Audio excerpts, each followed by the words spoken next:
Hello. Hello. You the first one on here. Here they come. Okay, good.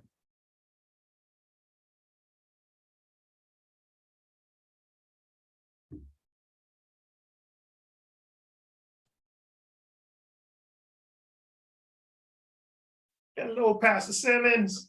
Bless you, Pastor. How are you? I'm good. How are you? How was your week? Wonderful. Give me a moment here. I'm trying to set it up right here.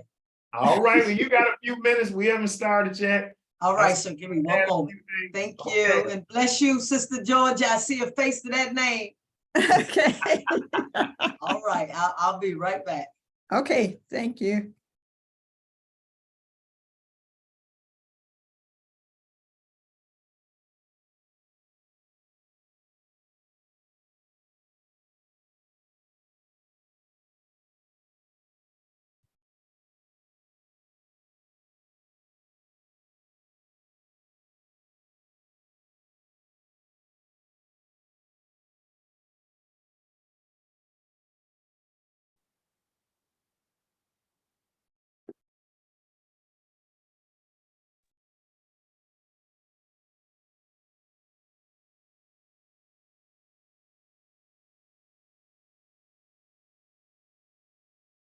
Brother Isaac is on. Just waiting for a couple of people.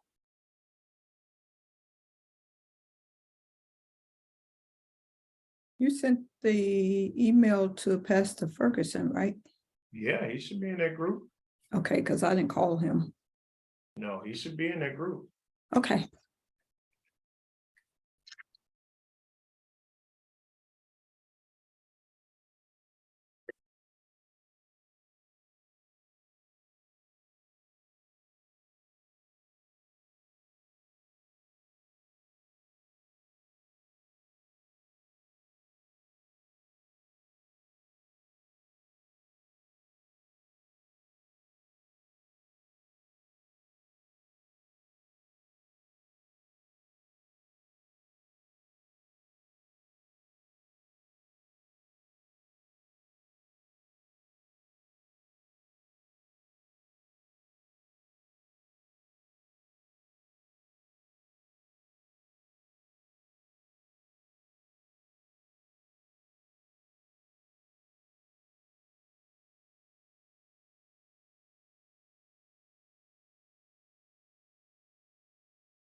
All right, everybody, we're gonna start here in about 2 minutes. We got a couple people missing. I'm just trying to reach out to them to let them know that we're about to start.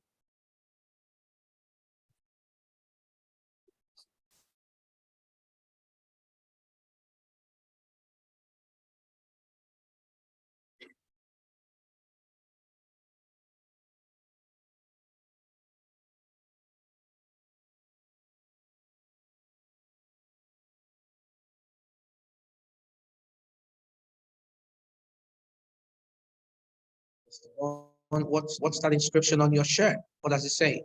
It says live happens. So since we're talking about digital ministry, we're talking about going live. Live happens. Oh, okay. Yeah, that's what There it you says. go. Yep, it's kind of going in line with what we're talking about. We're going live, and it's a way of life now. Live is a way that all churches should be talking, and all organizations that's trying to reach people. The key is it's not just going online, it's live, because live is what generates those algorithms. So that's So in other words, you're wearing what you preach. There you go. There you go. my wardrobe that I wear during the week speaks. That's it. I love you, brother. I love you, brother. Yes, sir. Man, look, I got about 150 t-shirts and Wow. that have scriptures or some statement on there that generates conversations. So many times I'm walking around and people will open up with a conversation and I'm like, I didn't say anything, but I'm saying I didn't look down and say, oh, my shirt says that. You know, I'm wearing a shirt that says, hey, is there anything I can pray for you for today? And somebody comes to me, yeah, man, I want you to pray for, and I'm looking like, I'm thinking to myself, do I know you? And I'm looking down at my shirt, oh boy, the shirt said, is there anything I can pray for you for today? And so Awesome. I kind of get in the habit of that because again, I try to teach, we're discipling people. We want them to share their faith. And so I tell them there's many ways. So many people say, well, I'm an introvert, Pastor Bone. I'm just not comfortable just walking up to people talking. Okay, we'll put on a t-shirt. Let the t-shirt create a conversation. So when they come to you, you're prepared with what to say, but just don't say, I can't do it. You can do it. That's good. So that is the key. Pastor Ferguson should be on here with us in a second, and I'm making sure, even though we're recording, so it's going to go out to everyone. So in other words, you have to be creative about ministry. Yes. Mhm. Yes. I think many times what we do, man, we get so, and this again, one of the things I love about it, we've been real and transparent with all our conversations. There's a reason why I didn't go to seminary first. Wow. And reason being is I was around so many pastors over the years, and I started calling the seminary cemetery. Because what they do is these schools draw this box of God and throw you in the inside of it. And they want you to operate within this box. And I'm like, that's not God. They teach us doxology and all of these things that you're studying. And they're really trying to take a man-made understanding of who God is, leaving no room for the miracle signs and wonders that we read about. No room whatsoever for that. And that's why so many people, and when I first started, man, 20 years or so ago, when I first started, I didn't feel I was qualified. I was like, okay, God, look, you got me out here. I'm starting this inner city church, and you got me out here reaching people and starting out with people, but I don't have anything other than what you told me is the validation that I'm supposed to do this. And I'll just tell the story while we're waiting for the other two. But the first place God sent me was to Moody Bible Institute, one of the prestigious seminaries in the world. And the way I got there, Isaac, was so funny. A friend of mine, I did a presentation at his church, just for a small group of people at his church on evangelism, sharing your faith. And I shared it 1 month. And the next month he said, man, that presentation you gave was so powerful. I'd like for you to go to this group that I'm part of on Saturdays at Moody Bible Institute. Okay. And I said, okay. I didn't think about it. He said, the small group that I go to, at Moody Bible Institute. So in my mind, I'm thinking 12, 13 people, small group. I'm thinking small group. I go to Moody Bible Institute. I go there and eat breakfast with him and this small group of people, not knowing that this small group was about to go into a large group. And I was going to be the featured speaker at this group. So I go to this group. And you have no seminary education. No seminary education. And I go into this room and there are pastors, everybody sitting there in this room. That would definitely make you nervous. Very nervous. Man, I was very nervous. I had been a pastor for about 3 weeks. I'm totally nervous. This is my first time actually speaking in a setting. I had just had my first sermon 3 months earlier. I was a pastor about 3 months. And that was the largest group that I'd ever spoke to. I got basically shocked to death in that scenario because I was thinking a couple hundred people would show up to my first sermon and over 1,400 people showed up. My God. So I'm freaking out from that. And then here I am now being invited to this so-called small group. And I get to the small group and it's 200, 250 in the room. And all of these, I mean, I got people there with the black suits on and the white collars and the different color shirts. So you got bishops, you got everybody sitting there. And so he introduces me. I go up and give this presentation on evangelism, on how the Great Commission is not the Great Suggestion and how we must prepare people to share their faith because God commanded that. And at the end of this event, I'm standing up front with my friend, and all of these people are coming forward to speak to me and thank me for the presentation and everything. And in the middle of this group of people around me talking, this Caucasian gentleman comes in between, kind of bogarts his way in between the group and says, "Young man, that was a great presentation you gave." I said, "Thank you so much, sir." I said, "To God the glory." I said, "Because nothing new under the sun." I said, "That was God's word that I gave you. And basically God showed me what to do. And this is a presentation. Literally, I gave at his church last weekend." He said, "Man, that was a great presentation. Can I ask you a question?" I said, "Yeah." He says, "Do you mind if I have your notes?" I reached in my pocket. I said, "Sure, here are my notes." He says, "Can I have them?" I said, "Sure."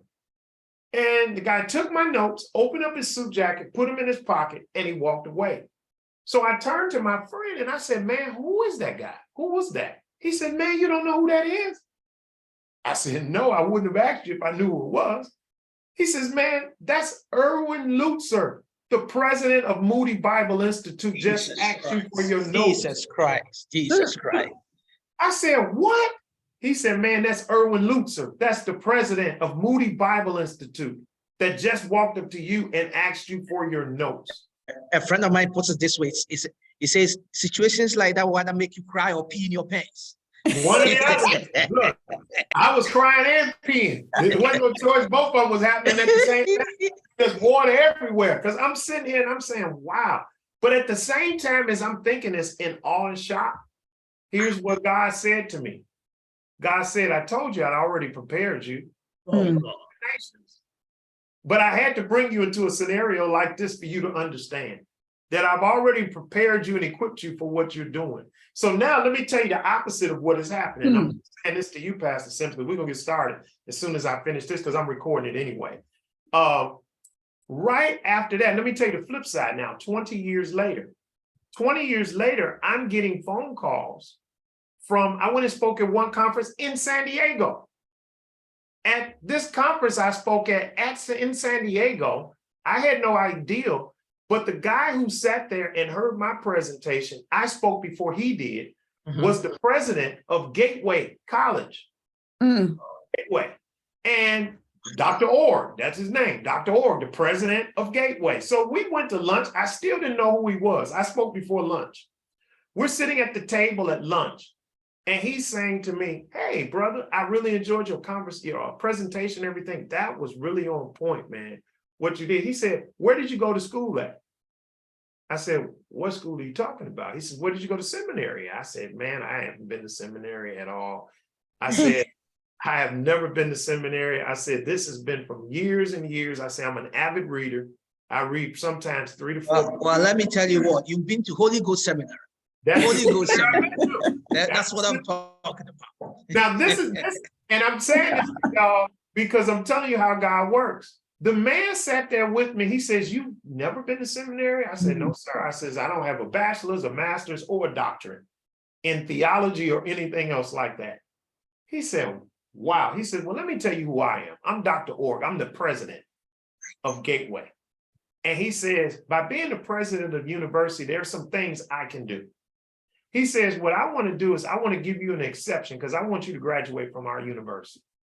He says, you won't have to take the bachelor's. I'm going to give you an exception for the bachelor's and allow you to enter into our master's program. Mm. Because I just want your degree to say that you graduated from our. Oh, Lord Jesus. And I'm like, what? He says, you don't have to worry about it. He says, this is the thing I'm going to do. I'm going to enroll you in a couple of classes. And as long as you can get a B+ or higher in that class, he says, I'm going to sign you a letter and you won't have to take the BA. You'll get a master's degree. Mm.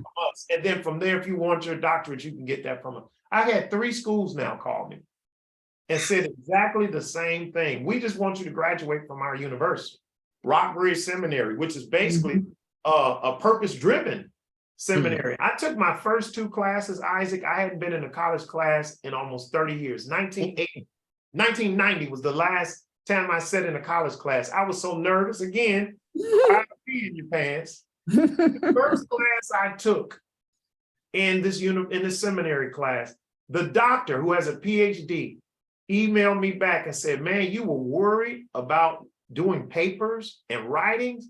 He says, "Man, you're teaching me by me being in the class." Oh, Lord, come on. He says, "I have a doctorate. You're teaching me." I got a 1,000 point out of 1,000 point in the first class. The second class, my score was 999 out of 1,000. I missed 1 question on 1 quiz, which I knew was wrong when I checked it.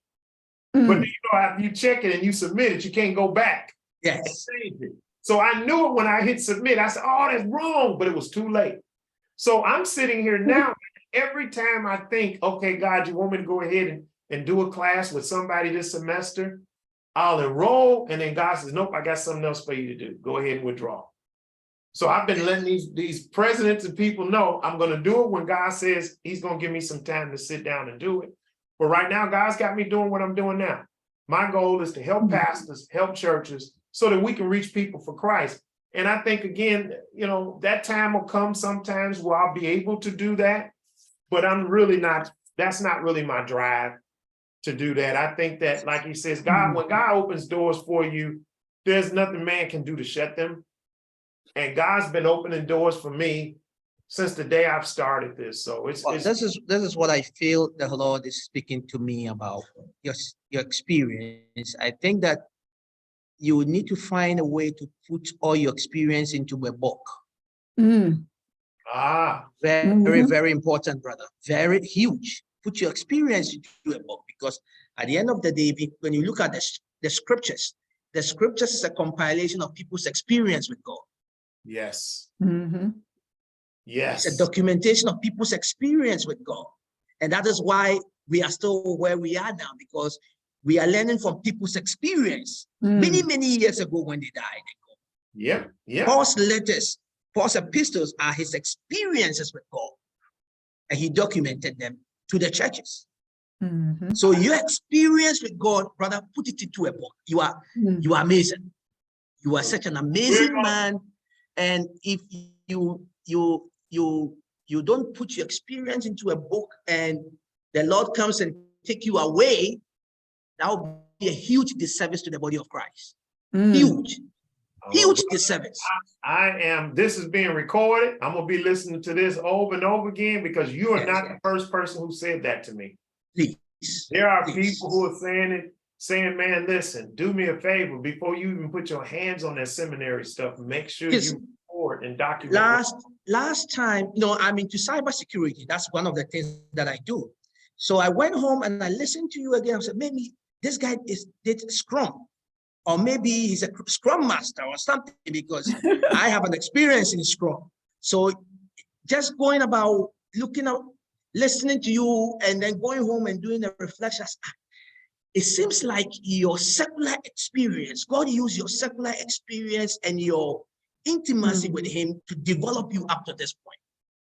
And for some of us, Okay, some of us that are into, you know, not full-time ministry, but we have other things doing on the side and doing ministry at the same time. Sometimes you ask yourself, should you quit your job and go into full-time? You see, because sometimes the messages I get to preach on Sunday are my interaction with my coworkers. It comes from my interaction with my coworkers. That's it. And amazingly, I go home and then the Holy Ghost expands it into something different. So it makes me feel like your experiences, your background developed you to the point where they thought maybe you went to a seminary or something. But it is your secular background that God used. It's like you are like David in the desert, you know, watching over the flock. He didn't even know what he was doing, brother. He thought he was taking care of, family business, not knowing that God was using his experience on the field to bring him to something greater. Yes. I feel fulfilled, and I feel satisfied just listening to you. I told my wife last week when I went home, I told him that I would have made a big mistake of myself if I didn't sign up for this class. Big, huge, because what I listened to, my wife and I were going through some issues, family issues, and the Lord just brought every experience that I had with you last week.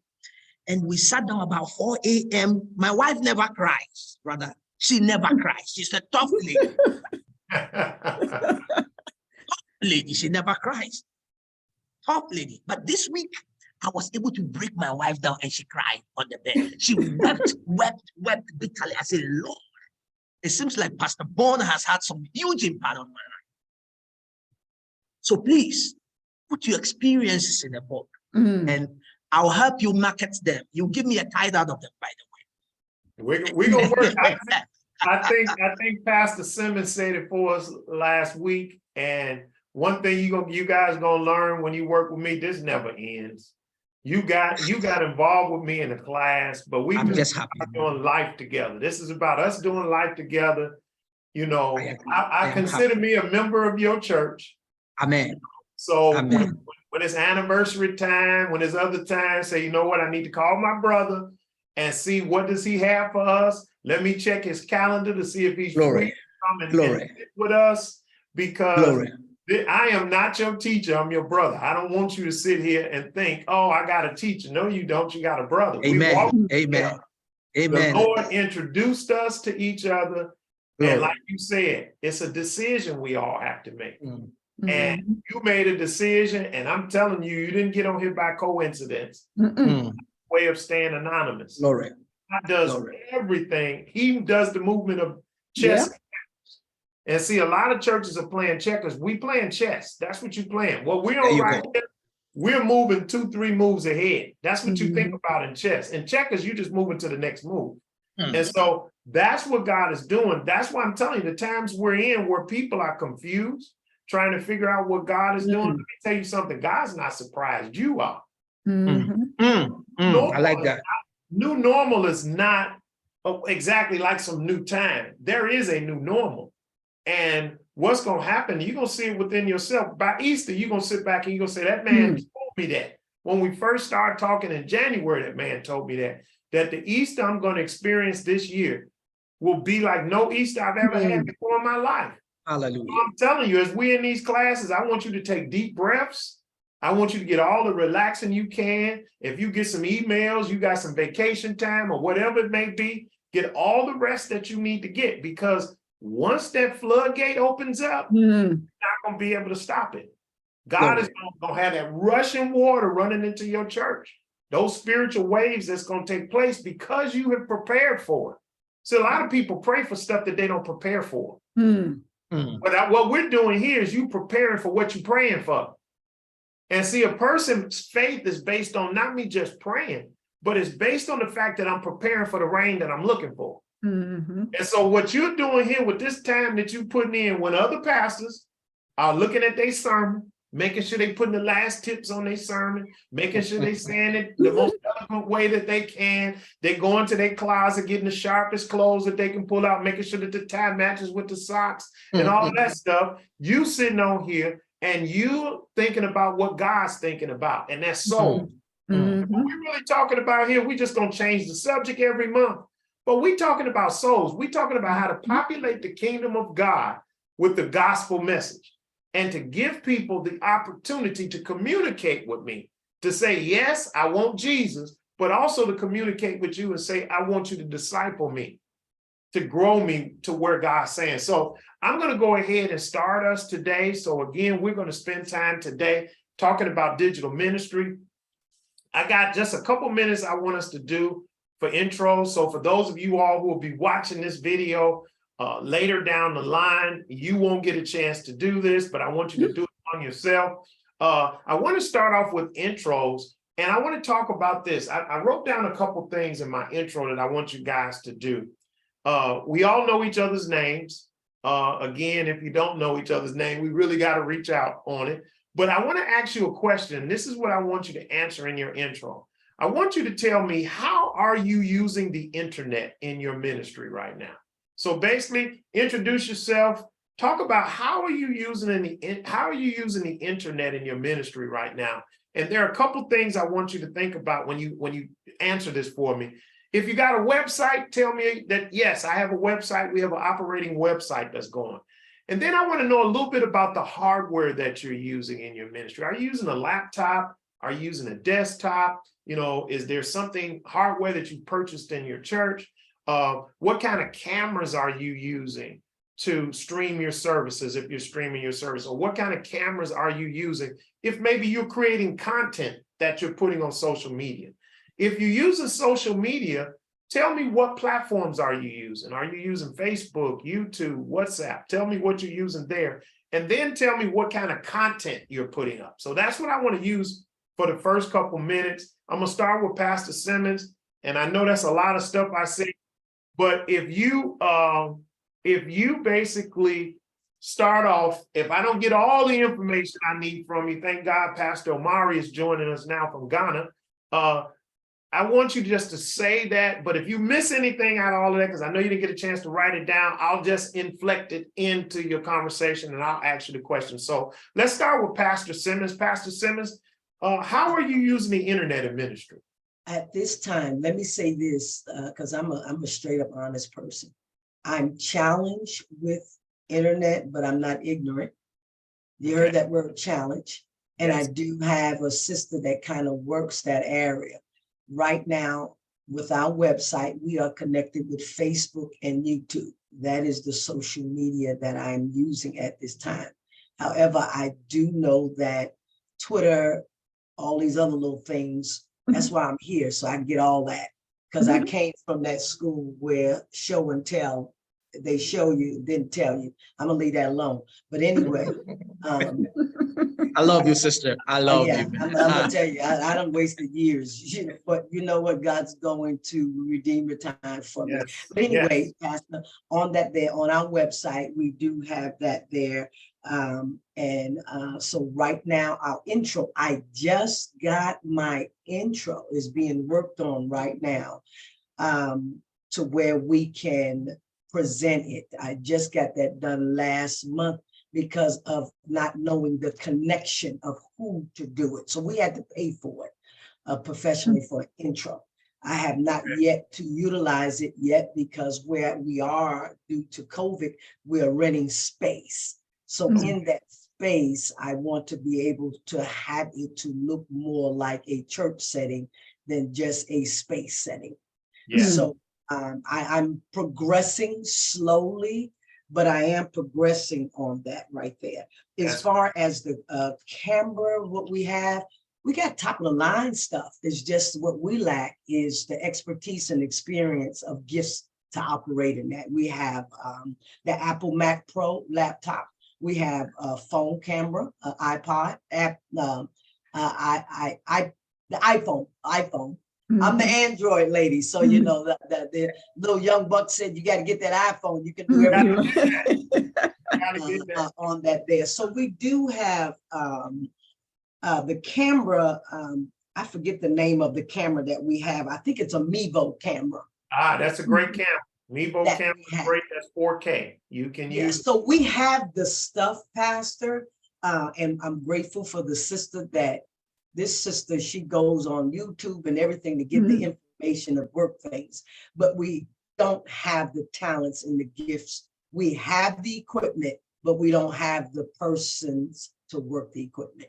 Well, hopefully today I'm gonna get you more encouraged and more trustful in what you're doing. And we're gonna talk a lot about that today to kind of help this operation better for the sister and to help her in recruiting the people we have. You really already probably have the people you need to do the work, Yeah. but they don't know exactly what it is they need to do. But today I hope we're gonna give you more clarity. And like I said, the classes don't end with today.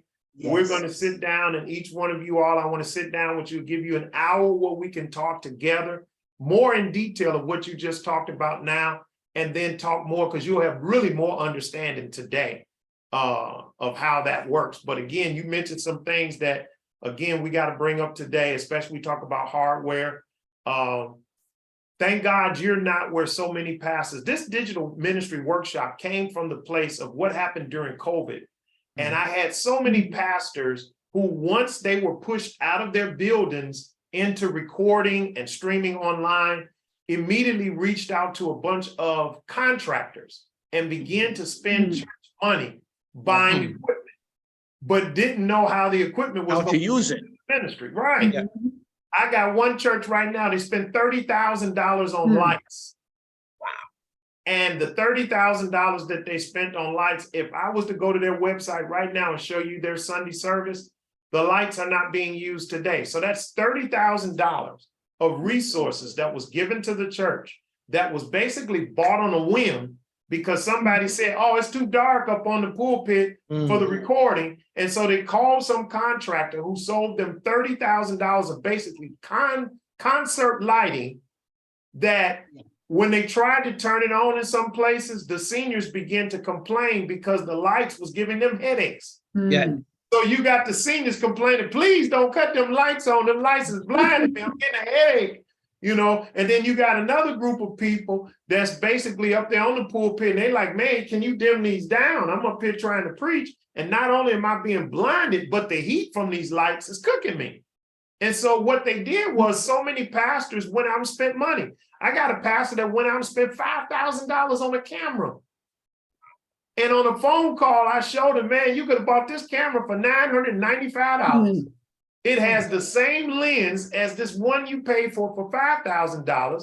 Plus it have access to you going online for $995. Now imagine what you could have done with the other $4,000 that you spent.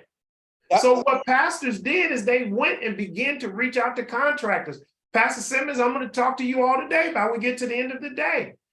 Your intros, your outros, some of those things, I can save churches money with that completely off the bat. You saw those videos I showed you last week, the intro and outro. You can get 50 of those done for about $500. You can change them every week if you want to. A lot of those videos that I told you to show, all you got to do if you need a new logo design, because we're going to talk about branding for a little bit today.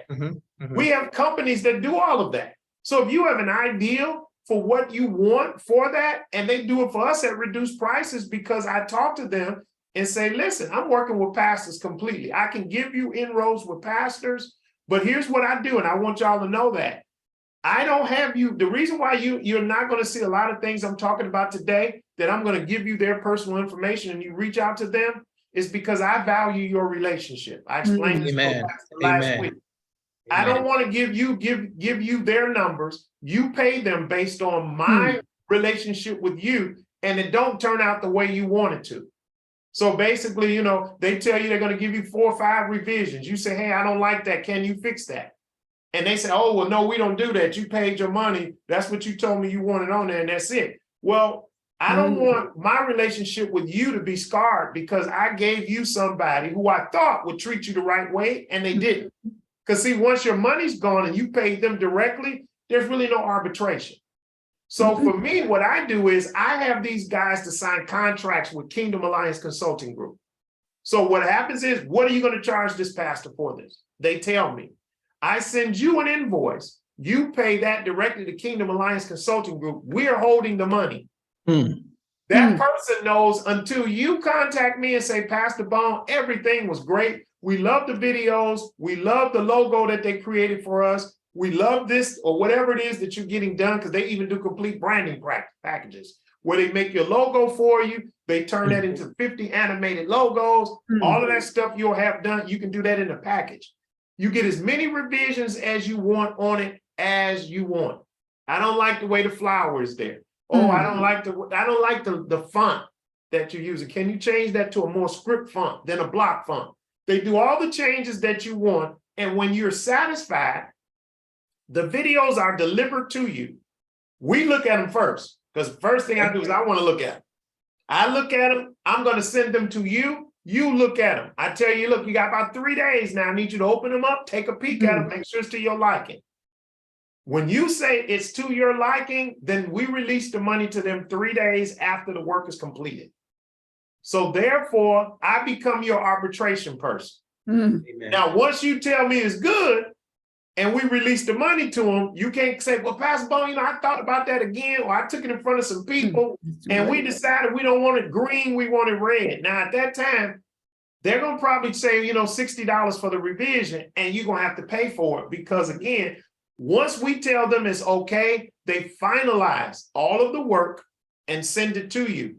If there's any changes have to be made after that point, then they basically have to go in and do some work, which means they're going to tell you they need to be paid more. Now, it may cost $60. It may cost you $70. But again, I can't go back to them and say, well, you know, Pastor Simmons said she wanted that red instead of purple.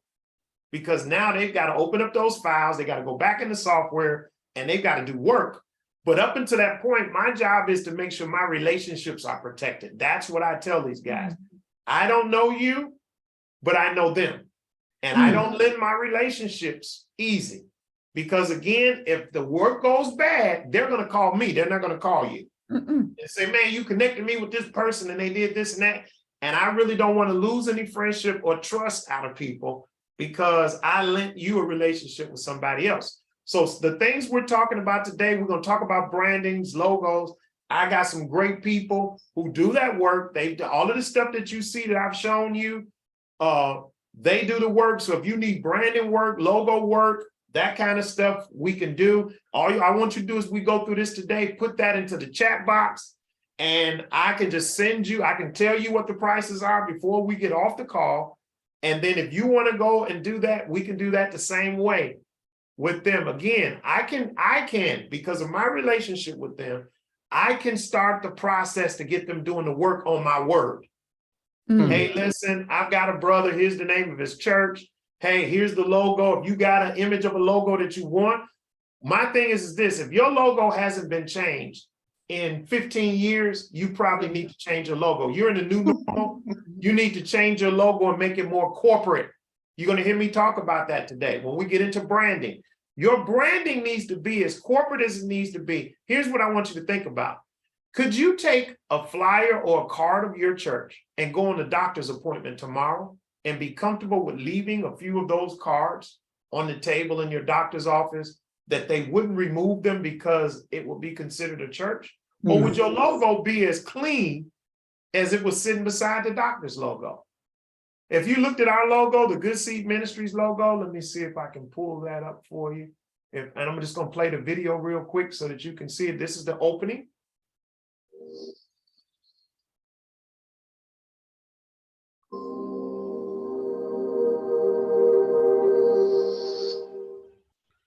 So if you look at that logo, the logo is clean. There's no crosses, there's no steeples, there's nothing on it. I can take that and sit that beside any business in any location. And the only way you would know it's a ministry is if you looked at the ministries. It's really small underneath there. But when you see the Good Seed, the stalk and all that, we redid that. My first one had a Bible on it. It had a seed popping up with the harvest. As soon as you see that, you're gonna be like, no, we don't, no, this is a business. We're not doing no church marketing here. If I let one church do it, every church gonna do it.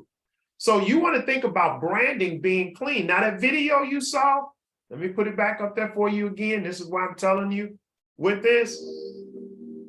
This video right here comes with 50 different videos. You'll get a folder that has, there's a folder with 50 videos in it. So you can change opening and closing every week. All the people who are working your IT decides which one. I got some with fancy, and each one of them come with their own different type of music. So it depends on what you're doing, what type. If you're doing a conference, it's got some fancy music and it comes out of fire and all types of things. They give you 50 different videos with that. If you need your logo done, you can have it where the whole package is done. They do the logo, they do the videos, they do everything for you.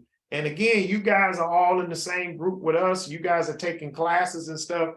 So again, you can get a reduced price. But like I said, where that package would probably be like $1,200 for all the branding and all that stuff, you can get that stuff done for about $595. And the thing of it is, you don't have to say, Pastor Bone, do I have to have $595 today? No, you don't. All you got to do is tell me, listen, I want it done. And on your word, I'm going to call them and say, listen, I got a church. This is what they want. And what they do is they start working on stuff because they know I send them stuff all the time. They're not going to require me to send them all the money right now. But again, we want to put a deposit or something on it so I can send them something to let them know, you know, on our end, we're not just accepting stuff from them for them to start doing work. Yes, But I got a question, sir. Sorry, excuse me. go sir. ahead. For Go ahead. this package here, do you have a example of this information that you're sharing? Yes, I can Okay. send it to you. Yes. Please. And tell me- I'm a black and white person. You know, I need to see and things like that. Visual learner there, and it sounds real good because I just paid $650 for a introduction for 2 minutes. Wow. Well, you know what? But that 2 minutes is fine. That's probably an introduction video that you'll probably be able to use in different circumstances. Okay. But what I'm talking about here today, we're talking about social media. We're talking about your online church. For your online church, we're not going to start your service with a 2-minute video. You're going to start your service with what you just saw there. Now, that 2-minute video you paid for can be used because that 2-minute video can be played during the time offering is taken up. Or that can be played during the time where someone is at the podium announcing the announcements for the church this week. You can have your online audience listening to that or watching that 2-minute video. So it's not a waste. I'm not going to tell you it's a waste. What I'm talking about in intro and outro are 10 to 15 seconds or less, which opens and closes anything that you put on social media on your website. It's just like when you're watching a sitcom. When you watch a sitcom, there is an opening, and we all know it. How do we know all the music from sitcoms? You know, I never watched Cheers a days in my life. I didn't like Cheers, but I love that opening. I love that song for Cheers. I didn't watch MASH my whole life, but I love the MASH opening. I love that music and everything. And as soon as that opening ended, I turned the channel. So again, you need opening and closing forward. So again, that's branding. So let's go ahead. And like I said, guys, I'm here for you all today. We're here and we're supposed to be till 4. I want you to pull out your digital ministry workbook if you have that in front of you. If you don't worry about it. It's recorded. You can go back home and you can watch it, pull your book out with you. I'm going to go through some of the pages of that book, but like I told you, that book does not go completely in line with what we're going to do. So I'm going to put some slides up. We're going to walk through it. I'm going to give you some stats and some stuff to start at any time, guys, that I'm talking and you got a question, unmute yourself and say, Pastor Bone, I got a point.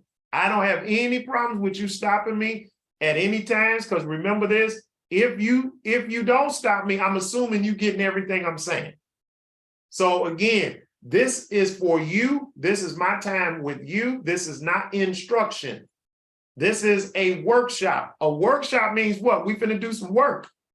So don't sit here and let me do all the work. If there's some work that you need to do, whether it's in your head or on your paper, I want you to stop me and say, Pastor Bone, listen, I want to input this point, or Pastor Bone, when you say this, is this exactly what you mean? And we got Pastor Omari with us online from Ghana. He's an IT person. So Pastor, at any time when I'm talking, even if I sound confused, or maybe if I don't get deep enough into it and you've got a better explanation, please unmute yourself and say, brother, hold it, let me get a little deeper in there so maybe they can understand. No problem. Yes, sir. That's our rules for today. Before I get started, I do not want you all to think that you're on here to listen to me talk. Now, let me give you some points before I get there. How, again, I shared with you all how we got to this point. We got to this point, and this digital ministry workshop was created because I had so many pastors calling me during COVID saying, Pastor Bone, I'm out of my church, but I can't stop giving the word. So I popped up this thing and I jumped on the internet and I put my phone in front of me and I put it up on our Facebook page, or I put it on my website, and I did what I could, but I'm like Pastor Simmons said, I'm not dumb. I know the internet is there. I use email every day. I use the basic things of the internet. I know how to go and research stuff, but I've never been into a place where I had to do my services and stuff on there. My whole life did change. So I would get pastors who called me and told me that they bought $30,000 lights and $5,000 cameras that were sold to them by contractors because they were trying to answer a problem in which they did not have a strategy for. They were trying to create a system that they didn't have a strategy for. And let me tell you, the word system, we're going to talk about that more in next month's class, but the word system means save you, SYSTEM, stands for save you, stress, time, energy, and money. This is why you need a system. I need a system because a system saves me. It saves you stress, time, energy, and money. When you don't have a system, those are the things you're going to lose. Go ahead, Brother Isaac. I think you unmute yourself. I love that. I love that acronym. I love that acronym, brother. I love it. Yes. And so again, this is why we need systems. That tells me that indeed Rick Warren really trained you well. Yes. Listen, I am a student of Pastor Warren. I'm a disciple. If you got close to me right now, you will see the dust of him all on me. That's right. That's right. So for sure, that's the man that has kept me in ministry all these years. If it wasn't for Pastor Warren, I would not be in ministry, period. I would have left ministry probably by the 4th year. I would have been done. So we need a system. And I felt sorry for my brothers. My brothers were calling me, and many of them had spent money. Many of them had spent money with contractors. Many of them, people had come in and took a couple $1,000s from them to build this new quote unquote website that gave them everything they needed to stream their services and everything. And they had spent money on apps and really didn't know how apps work. They had spent all types of money. Everybody I was talking to was spending thousands and thousands and thousands of church resources without a system or a strategy. And the more I started explaining to them, no, that's not right. You don't do it like that. No, man, I wished you would have. You shouldn't have spent $5,000. You could have paid $995. That's the example I gave you. You need a branding for that. Man, you got to put more content on your Facebook page other than your service on Sunday in your Bible class. You've got to become an authority in the area where you are. You need a strategy for just getting online, not being online. So let me tell you my story real quickly. And let me share with you all just some numbers and things from that. And where you can see where I learned. Now, a lot of the stuff I learned, Pastor Simmons said it already. YouTube is one of the best teachers for anything you want to learn, for anything. I learned how to use certain camera software, everything by jumping on YouTube and typing in the name of that software, and found that there was people who were using this equipment, this software, or this particular strategy, and was sharing how they were using it. And it allowed me to sit down and say, okay, this strategy seems similar to what I'm trying to do. I like the system to how they're doing it. Maybe I need to take a peek at that and see how it works. So our story was March 15th of 2020 in the state of Texas, where we are officially, we had to stop having in-person services. Again, there was a pressure coming from the outside of ministers saying basically you didn't have faith in God if you shut down your church, and we know God is over everything. Well, let me tell you something. We never looked at the fact of, and y'all all know it as pastors, y'all know we've been having a good time about that. Money never pushed me to what decision we needed to make. I looked at the core group of people that we had for this launch, for this new church. A lot of them were seniors who had pre-existing medical conditions.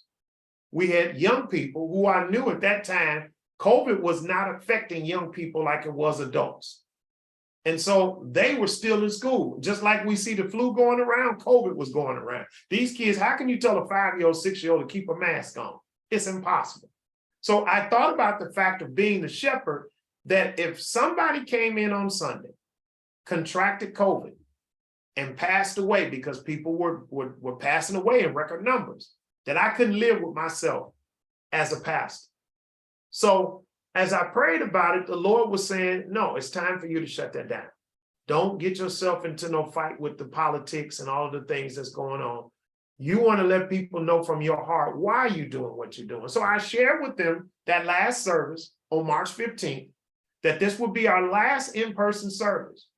And as much as I'm trying to get more information about COVID as you are, my love for you right now says that I must make the decision today that today will be our last in-person service until things get better.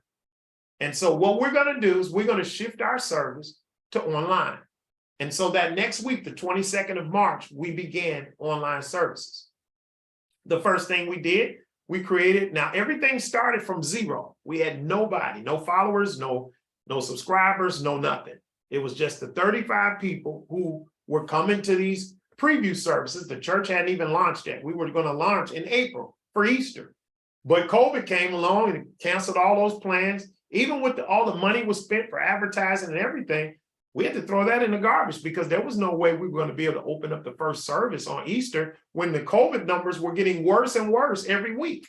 The spread, the transmission rates, everything was increasing in Fort Bend County where we are. And so when we went online, we just put up a Facebook page and we did what most people did. At that time, I had no camera whatsoever. The only camera I had was a Logitech camera that was sitting on top of my computer. Now, I'm going to send you guys some of that stuff, these still photos and a couple of shots from the video, but it looked like old black and white TV, basically. I was on there basically with the mindset of God's word still needed to go forward to those people who wanted to hear it. And what happened was we began to create Facebook pages. I have Facebook pages that I've created over the years. And one of these ones I want you to go on today. And if you haven't liked the page, please go and like it. It's called Pastor Support Solutions. We've created a Pastor Support Solutions page. Please go and like it because I'm going to start putting content up on there each week for you guys on different things. I've created like 77 different things that pastors need to know. And so I'm just going to be sitting in the studio recording some of these things to give you guys some content each week. So if you haven't liked Pastor Support Solutions, go ahead and do it. But we have about, over my 9-10 years, we have 1, 2, 3, 4, 5, 6, 7, 8, 9, 10 pages that I have on Facebook. And from those 10 pages, I basically started sharing the stream of what I was doing, streaming the stream of Sunday service, the Bible class, which is Thursday night. I would just share right with those pages as I went out. Now, we started that Good Seed Church page in 2020, March 22nd. Right now, today, and I'm looking at numbers I just looked at today, we have over 1,000 people who follow that page right now. No advertisement. I've never bought a Facebook ad. I've never done anything. All I do is, this is what I say each and every time I'm online. I end with this. Hey, I need you to do me a favor. And I hope you guys Don't just, the reason why I'm saying is because I want it to be on the recording so that you can pick up this language. Listen, I need you to do me a favor. I need you to hit the share button. The reason why I want you to hit the share button is not because we're looking for numbers and likes and insights. That's great. But I want you to hit the share button because I want you to help me. We're here to help people understand who they are and whose they are. Because when a person understands who he is and whose he is, the purposes of God becomes clearer in his life. And he's able to answer the two most important questions in his life. That is, why am I here and where do I go when I die? So do me a favor, hit the share button, because there are people you know that I don't know. But we want to make sure they get the same information that you get. So do me a favor, hit the share button. Again, it's the language that we use that gives the power to what we do.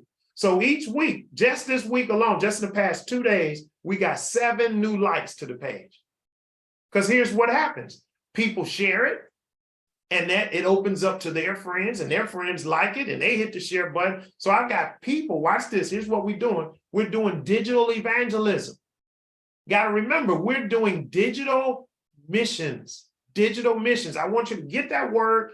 I want you to learn that word because that's what we're talking about. I want to turn your church into a digital mission. So in this, what you're going to do is you start putting together, we train members of our church to become digital missionaries.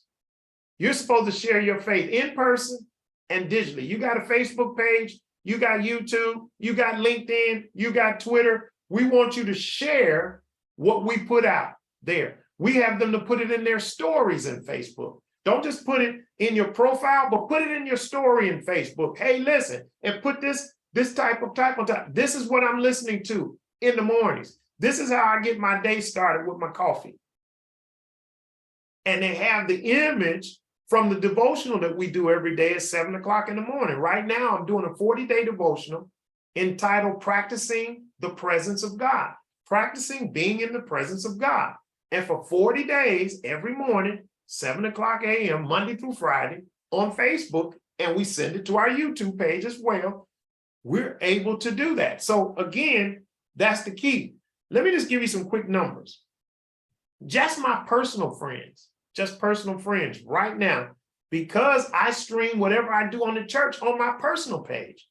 When I started back in 2020, I had 855 friends. Right now, today, I have 3,200 friends on Facebook. Most of these people have become my friends because they have watched something that we posted through the church that I actually send on my personal page. So the first thing they always do is every day I get 4 or 5 friend requests. So what I always do as a pastor, and we should all do that, before I like you as a friend, I'm going to go on your personal profile, take a peek what's on your mind. And if you put a bunch of fight videos and shaky videos and all that kind of stuff up, I'm going to delete you. I'm not going to like that because, again, I don't want that showing up on my timeline. But if you just seem to be a person who puts up basic stuff, and what you'll find a lot of times, the people who want to be friends with you are people who are talking about God like you. That's a majority of the people that want to be friends. And once they become my friend, I can now give them an invitation to the church's site.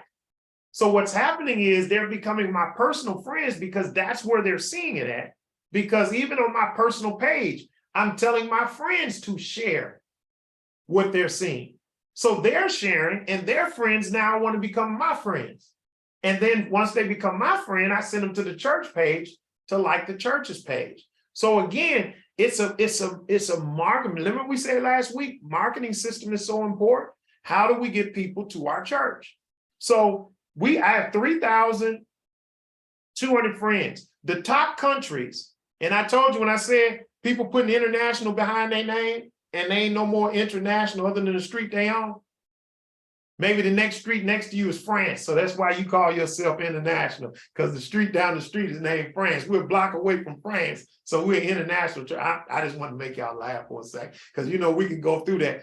But let me tell you, when I tell you I do international ministry, Facebook through Meta, through the business suites, tells you who you're reaching. All of that, I'm going to show you that.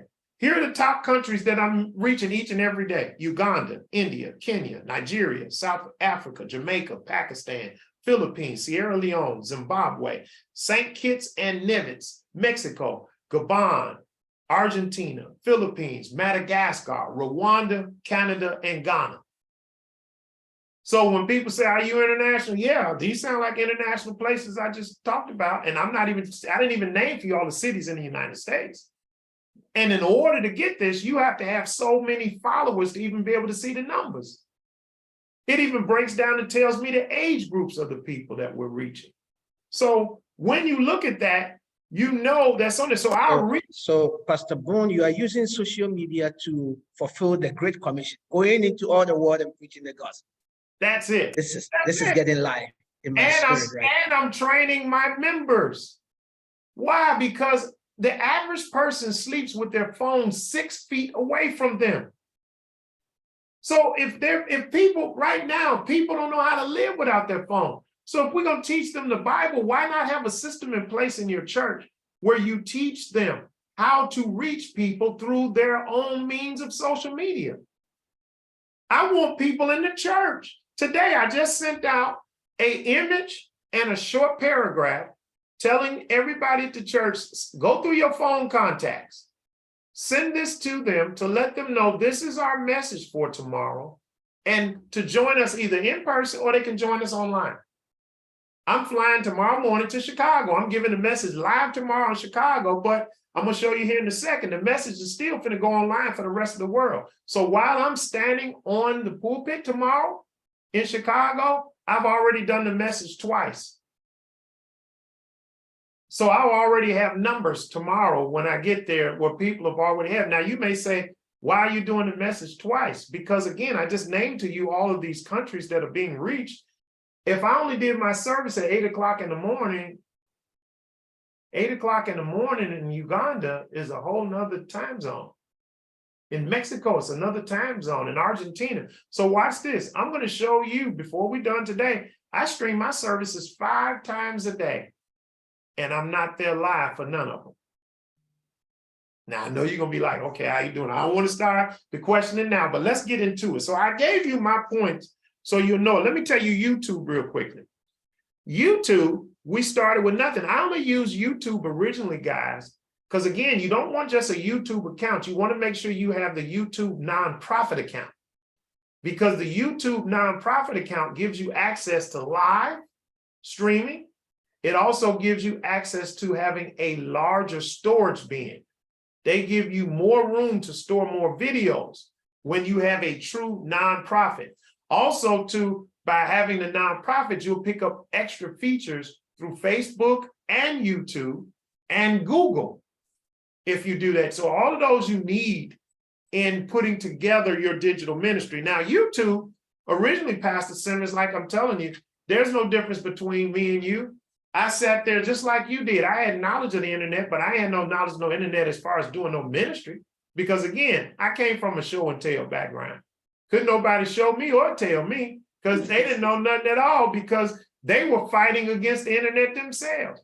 Do you know how many people that when I first started by putting a projector in the church because we started PowerPoints. I've always said people are visual and people are audio. I'm a visual person. So when I used to go to church, let's go back 10 years ago, when at the end of service, you would go into the back of the church to either buy a CD or a DVD.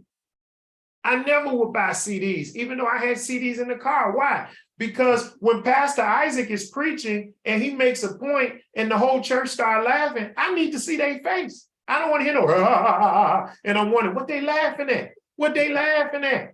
You know, I feel like I'm lost. I feel like y'all done stole something from me. So I buy the DVDs because I want to see and hear what's going on. So a lot of churches, when I started moving and saying, you know what, we're going to put screens in the church and we put projectors in the church. And I started using PowerPoints and created outlines that the scriptures would go on the screen that I was talking about. And the blanks would be filled in with the points. So the point would show up and whatever the key word was for that point would show up on the screen in yellow. And you would know that when you see anything on the screen that shows up on yellow, that's a blank that needs to be filled in your outline. It was a working message. When I began to show that to a lot of pastors, they fought against it. Oh, that's bringing the world into church. You're bringing the world in the church. You're bringing them TV screens and them projectors and stuff. You're bringing the world in the church. And I'm saying to myself, bringing the world in the church. When I'm sitting here talking to somebody, that when you talk about the Bible and I say turn to the book of John and they turn to the person sitting next to them and say, excuse me, brothers, your name is John. That's how much they know about the Bible. That shows me that you prepared for me when I put the scriptures on the screen, because guess what? An unsaved person don't come to church with a Bible. A person who don't know God don't come to church with a Bible. But when we prepare, and I have this outline that says, don't worry about it if you didn't bring your Bible, because every scripture I'm going to talk about today is going to be on this screen. You can read it with me. You can see it on the outline. And then watch this. More importantly, you can take it home and re-preach it, because anything we produce should be reproduced. That means whatever message you teach needs to be set up in a way that your member can take it home and re-preach it. So how do we do that? I give you an outline with all the blanks in it and all the scriptures. So when you leave church, not only do you go home and go over the message, but you're able to take that piece of paper with you to lunch tomorrow. And when they say, what you reading about? Well, let me tell you, this is a message that we went over yesterday in church. You want me to make a copy of it for you in a copy machine? Let's go over that at lunchtime. So what happens is what you spend time to produce, you want to make sure that you're taking time to show people so that they can reproduce it. That's what the whole idea is. Go ahead. Sir, you're saying a lot and this is good. I just need to back up a little bit. Go on ahead. the YouTube nonprofit. How do we go about getting that? You can do that directly through YouTube. This is what I want you to do. Go on YouTube and say, how do you get a nonprofit Okay. status with YouTube? And it'll pop right up there. The link will show up and everything. And all you got to go on there and do that. How do I get a nonprofit status with Google? You click on that, it'll take you right to the link. There's ads and everything that Google will give you for emails and everything that they give to nonprofits. These companies have millions and millions of dollars, and that's part of their donations back to nonprofits. All you got to do is, in the end, they're going to have you fill out the application. You send them your 501c3 if you're in the United States, and you'll get a nonprofit account. No problem. So it's real easy to do. Now, So, let me Pastor Boone, if I could get you right, money is not a problem, but the problem is knowledge. Nope. Yeah. No. So lack of knowledge, my people perish. I'm just putting scriptures into this. That's right. There's Lack- plenty money out there. That's right. But all we need is knowledge and strategies. That's all That's you what need. I'm getting from you. That's exactly what we need. And this is what I always tell the people. I hear pastors say all the time, it's money, money, money, money, money, money, money. So we create programs to get money. We come up with false type of events we do on the afternoons on Sunday to keep people in the house because we want some money. But the whole ideal is the Bible taught us automatically the money's in the mouth of the fish. Wow. If you go fishing, you're going to catch some fish. You catch some fish, you open up their mouth. There's money right there. That's right. And when you realize people don't give because you got a basket, people give to a cause. Mm-hmm. What is your cause? If you can't explain to me why you doing it, why should I give you some money? You see a homeless man on the side of the road, the first thing you want to do is find out what his cause is. Is your cause to buy beer, alcohol, or drugs? Or is your cause is you need something to eat? I'm never going to turn nobody away that needs something to eat. Never. And many times I've looked at people, growing up in Chicago, I've looked at people that you can tell they use drugs, they use alcohol too, but guess what? That may be their fault, but they still deserve to eat because they're human. So I'll look at them. Pastor Bone, I hear you, but I'm from New York. I'm going to take you to the store, make sure you get the food. Hey, I was about to say that. Listen, you just listen. I had a guy, we had a lady one Sunday getting out of church in the community where we are in Inglewood in Chicago.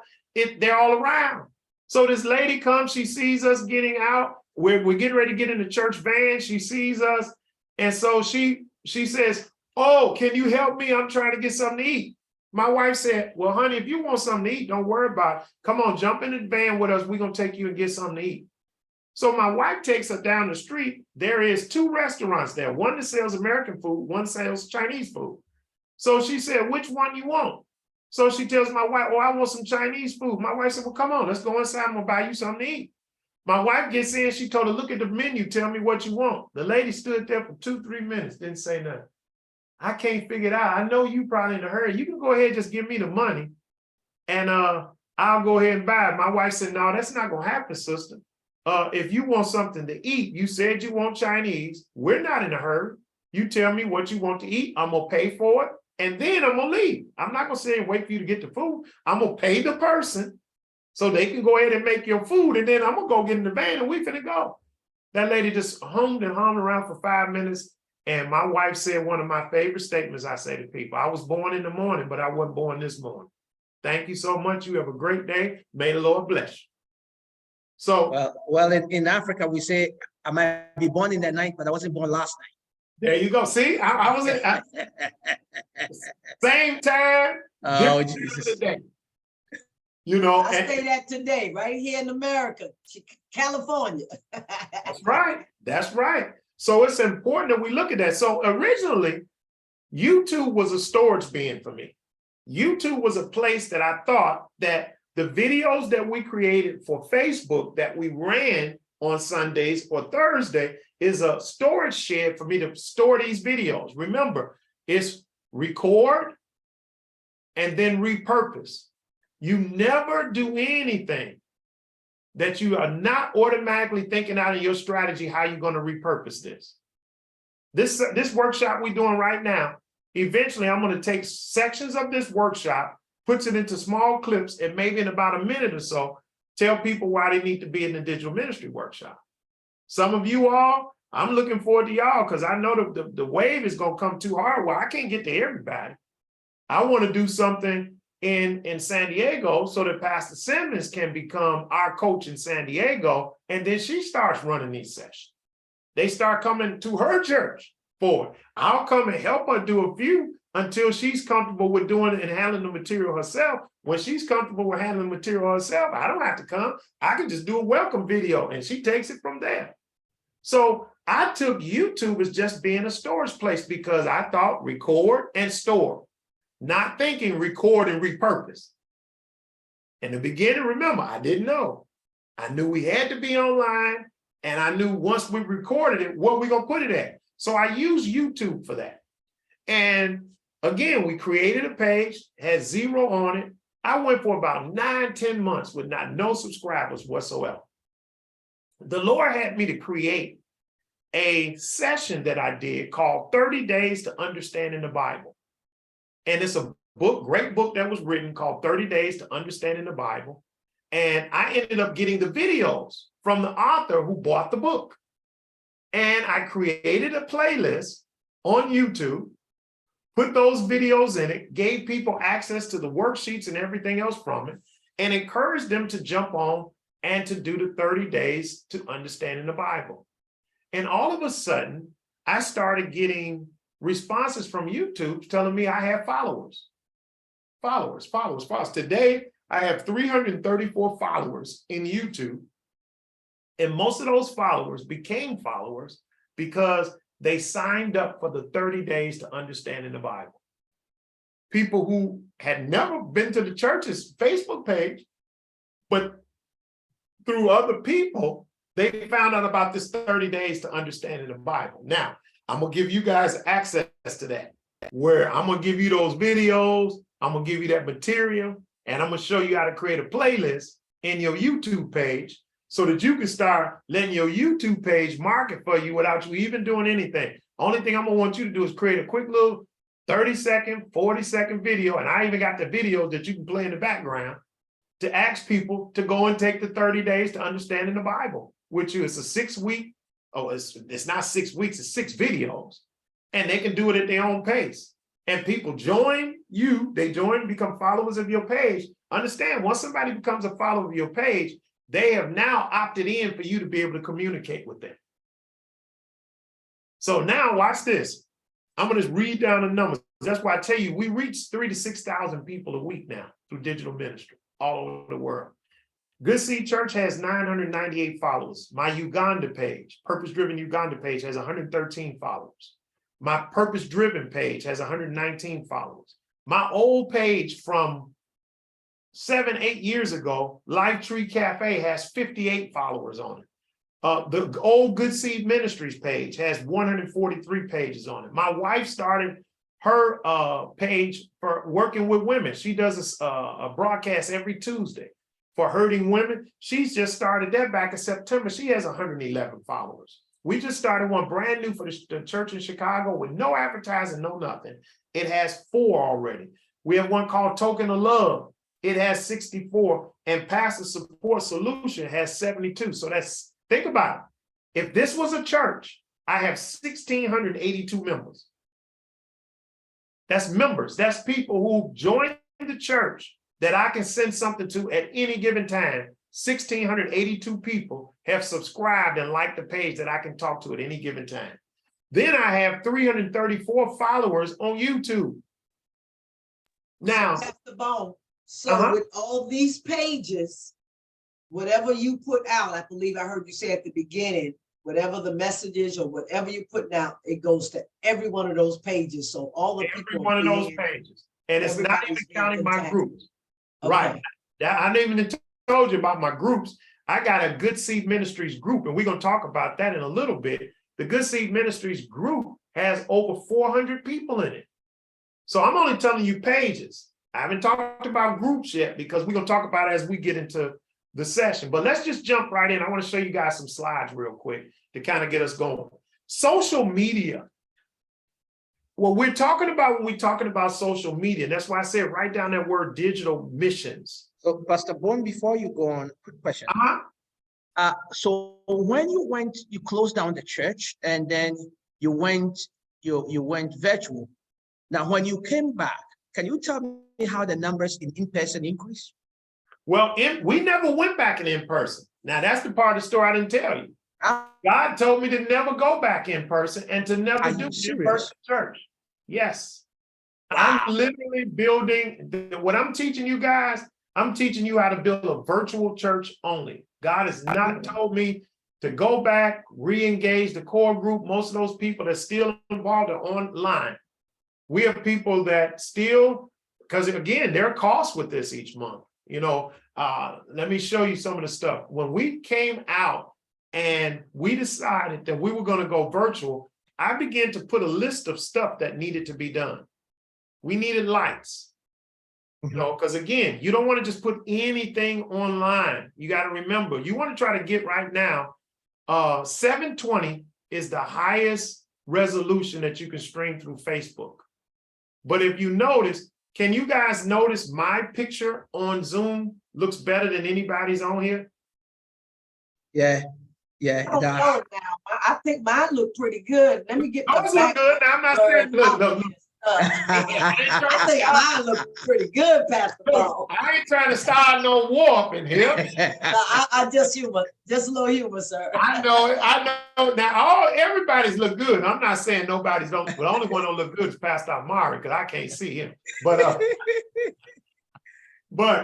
when you think about it, one of the things you can see, if I was to take a look at everybody's picture, and especially the ones if you take your filter off from behind you, there are spaces where whenever you're online, you don't want dark spots.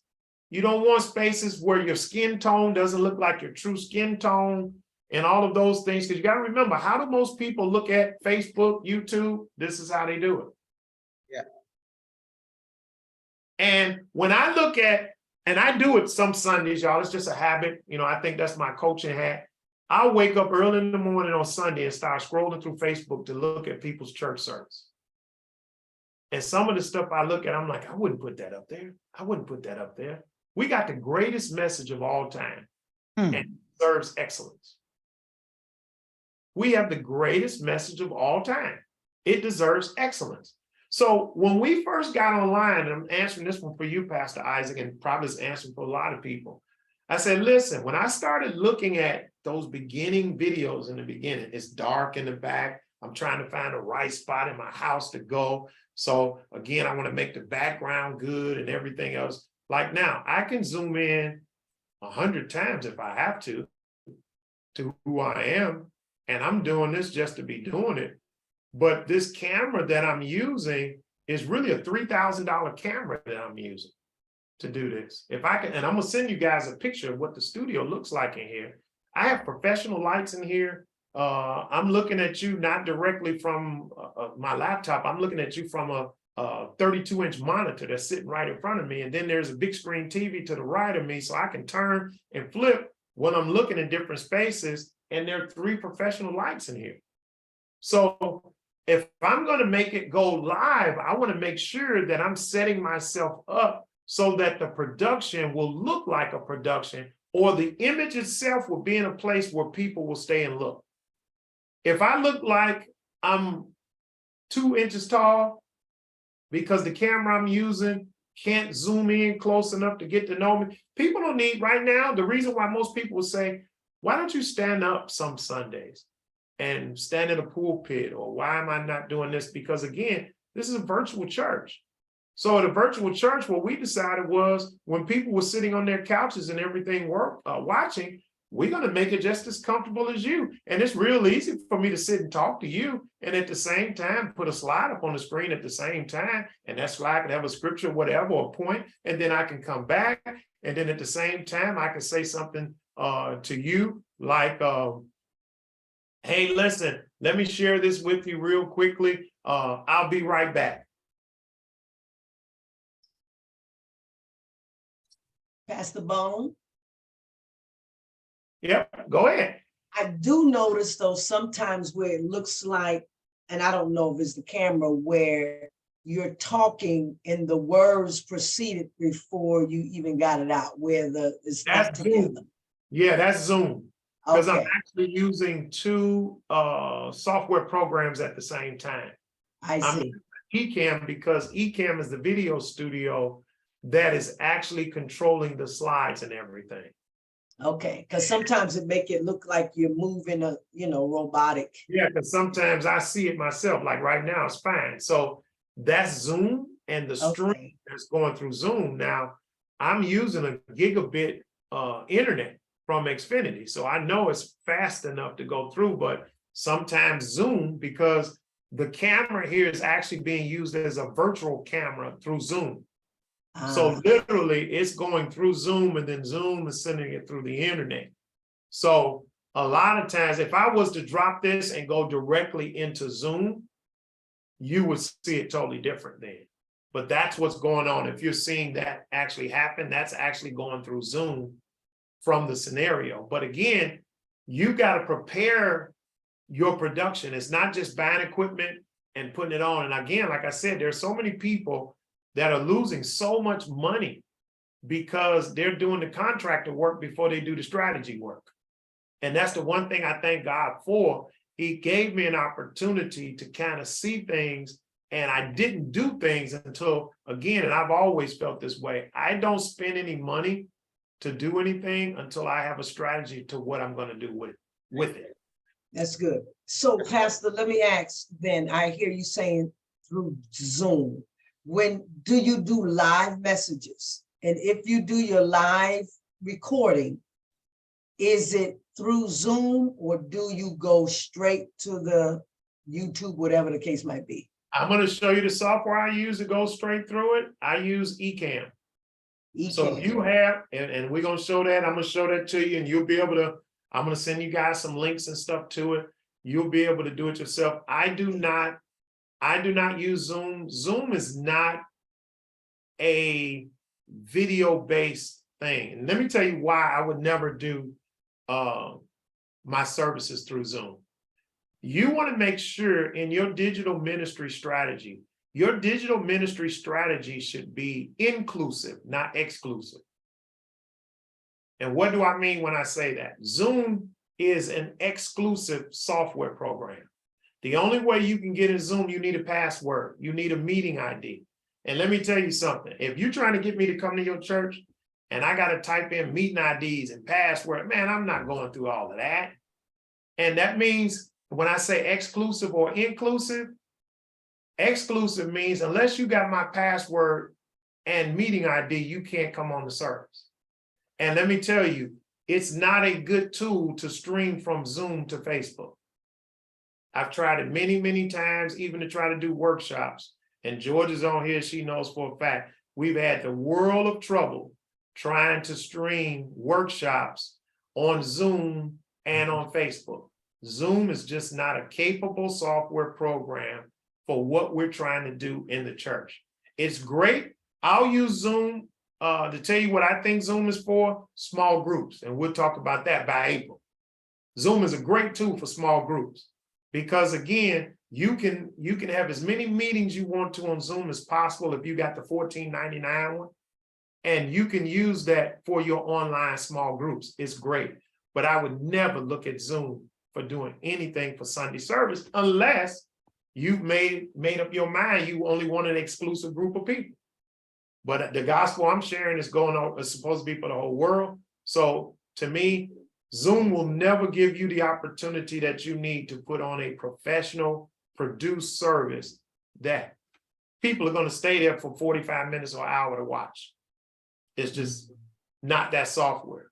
So we're going to go on. I'm going to continue again. Stop me whenever you want to. But all of that stuff I'm telling you, you ain't going to have to write it down. I guarantee you, we're going to watch a quick video. A lot of that stuff is in your book.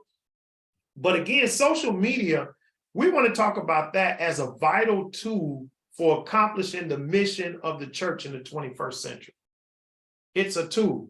And most people say, what do you mean? What I'm talking about is my purpose for you today is to empower you and equip you for using technology to effectively communicate your message and meet the needs of your members and the community overall. And I feel we each have an obligation to be social media ambassadors for the gospel. So I want you to write that somewhere. You are a social media ambassador for the gospel. And it's within your own sphere of influence. You're going to start off with a digital influence, and that's the people who are friends, the friends of your members. And that's what you want to do. When you get ready to start really kicking this thing off, you want to take a number poll. And that's what I'm going to be doing tomorrow with people. Asking people, go to your Facebook page. How many friends do you have on Facebook? You can see that right on the beginning. It'll tell you how many friends you have. And imagine if you went around the church and just did a poll. And you can do that. If you use presentations and things like that, you can create a poll. We could do that poll right here if we wanted to. If everybody in your church, every member, added up how many friends they had on Facebook, you would be amazed. The opportunity of the number of people that you could reach, just if everybody got on the same strategy to reach their friends and becoming an ambassador of the gospel. So again, when I talk about us being on social media, it is truly a tool we can use to affect the world. Another thing is the world has got smaller. The world is a whole lot smaller than it used to be prior to COVID. Your church can no longer go without a digital strategy. The days of going without a digital strategy is over. If you do not have a digital strategy for your church, you're going to hit plateau before you even know it. And once you hit plateau, if you don't have new strategies to talk about how to move a church from plateau, the death spiral is the beginning of the end for so many churches. The stakes of the gospel, again, is too high for us just to sit there and to think in your mind that the only way we got to reach people is through in-person services. We have to learn how to be more effective as the organizations are in the world that's secular. Let me ask you this. How many of you all, like me, have you seen how the commercials have changed? Almost every commercial you look at right now, especially these new cars, these new electric cars that they're putting out. I've noticed that at the auto dealership. Every commercial now has a QR code on it. Have you all noticed that? Every commercial you're starting to watch has a QR code on it because they're realizing. Right. And think about it. I'm paying $1 million for a 60-second commercial. And for 10 seconds, 12 seconds of this commercial, I'm putting a QR code up there with a split screen with my car on there. What they're doing is they're hoping they already know you got your phone right by you. They know the stats that I'm going to tell you today. They know the phone is in your pocket, it's in your jacket, it's sitting right beside you, it's in your purse. And they know if they leave that up for 10 seconds, you're going to grab that phone, Take a picture of that QR code, and what does it do? It takes you to their website, to their Facebook page, or any other place that they want to send you to. So again, we've got to understand that we've got to become just as effective as they are using digital media for communication and the global social media usage. 33% of the world's population is online. 33% of the world's population is online. And depending on how we respond to this reality, social media presents the greatest opportunity for us to present the gospel. Now I'm going to tell you what I believe, and what I believe God is showing me in prayer. I believe that the next great awakening will be the digital one. You might not believe me, but I believe the great awakening, most of us are looking at the seats for the great awakening. A lot of us think the great awakening is going to come through a revival where people are just going to pack out churches. I believe the next great awakening is going to happen digitally. I'm starting to see that happen right now. So again, we've got to understand that not only can we reach our neighbors more effectively, but we also have the ability to preach the gospel to millions of people worldwide from anywhere. So my point to us today as we move forward, let's do that. Let's do it. What's stopping us from doing it? We need every single one of you to commit to be, and this is what I'm saying to everybody. I need everybody to commit to become a digital disciple. In my discipleship plan, it's not just for you to learn the Bible, learn how to pray, learn how to be in church, learn how to lead, learn how to be in a small group, but I want you to agree to become a digital disciple. And we can amplify the three-angle message online with one loud message. So it's important for us to realize that the world has gotten smaller. This is another thing. This point I want you to remember. You will not be able to build authority just by posting a lot of things in your social media. There's a lot of people I see on there, they just put anything on there every day. Hey, good morning. How you doing? Drinking my cup of coffee. Take a look at what I'm about to eat. And I be putting on there, are you feeding me? You know, we have to become an authority. We've got to take our social media and take it into a real concept that says, I want to become an authority in your life. You want people to sign up for your blog. You want people to sign up for your devotional. You want people to sign up for, I did one for 45 days called Nugget to Live By. For 45 days, just went on there and gave people a nugget to live by, something to focus on for today. You want to become the authority of who you are. So what do I have to do? I got to evaluate my accounts, my platforms. And then I got to say to myself, am I using them the right ones for the audience and the mission that I'm trying to do? Sometimes, and Pastor Simmons, you said it so well, I'm not using Instagram yet. I'm not using Twitter yet. Because again, you don't want to just open up an account and you don't have anybody to provide the content that you need. So again, that's part of what we're doing. I'm going to help you with content. You don't have to create this content. There are a lot of scenarios out there that will give you content. They'll send it to you by email. And all you've got to do is to have some young person, some teenager right there in your church who loves Instagram, who loves Twitter. You open up the account, you make them the administrator, and you say, honey, I'm going to send you an email. Can you do me a favor? It takes you all of 5 minutes for the church. What do I need to do, Pastor? I need you to open up this email. It's going to tell you day 1, day 2, day 3, all the way down to day 30. Take a picture of that image and post it on our Instagram.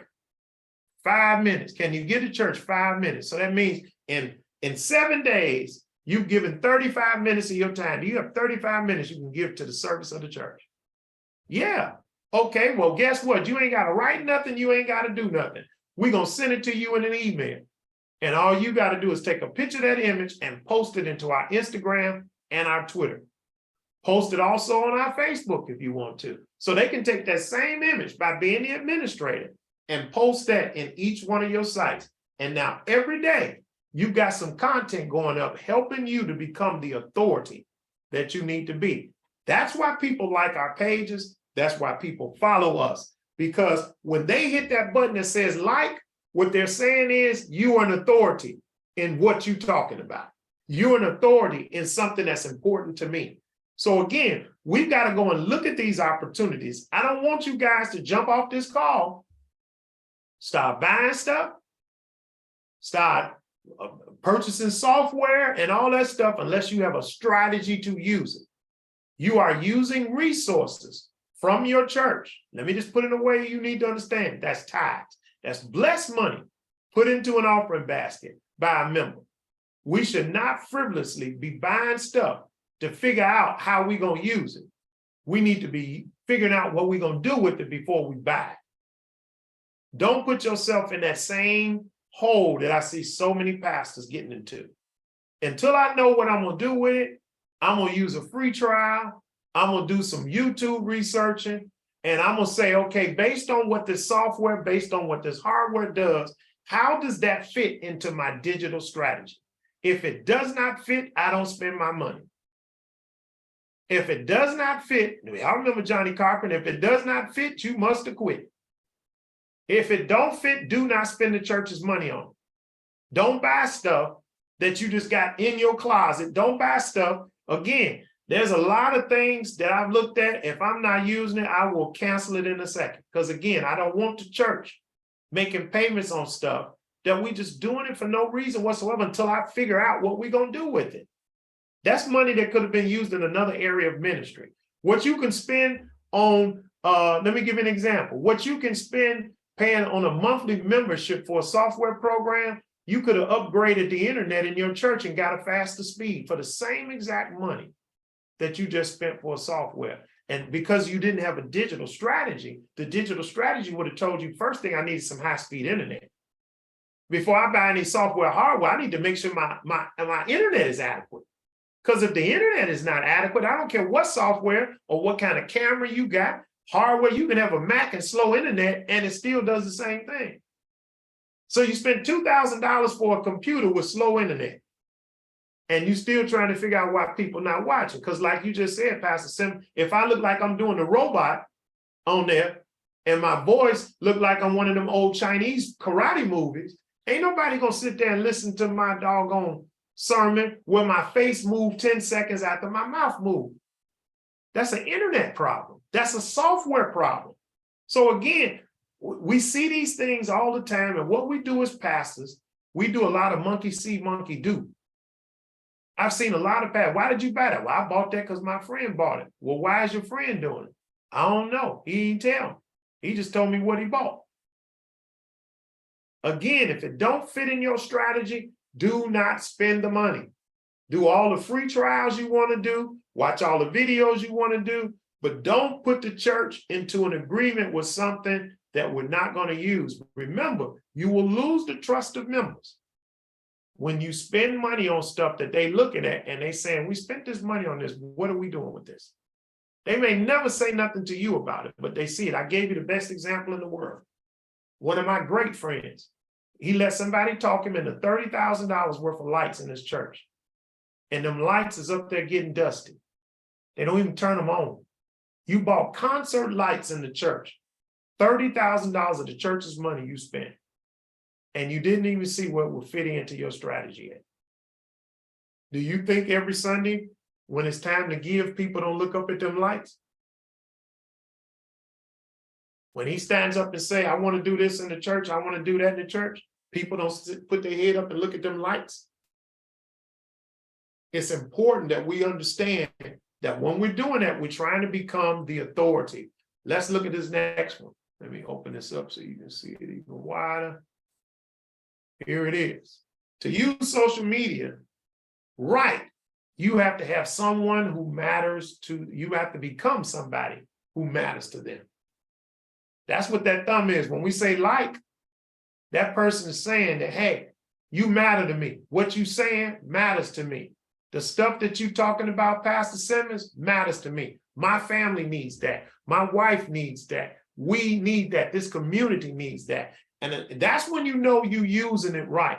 Because somebody says that what you're talking about matters to them. And so it's important. So many churches fall into the trap of being reactive in digital communications instead of being proactive. My goal today is to help you become proactive, not reactive. I want you to think this thing out completely. Before you start spending money, I want you to think this out completely. Now, I'm going to show you some things today. My goal is not for you to get off this and start spending church money. That's why I'm going to let you watch a couple of videos where they're going to explain to you how this stuff fits into your digital ministry. Now, there are a few things that I know for a fact fits into your digital ministry that you need to do. A couple of those I'm going to show you today. But there are some other things I'm going to talk about that you need to do over time, because some of these is going to take time, development of your strategy, because these things will require a rollout.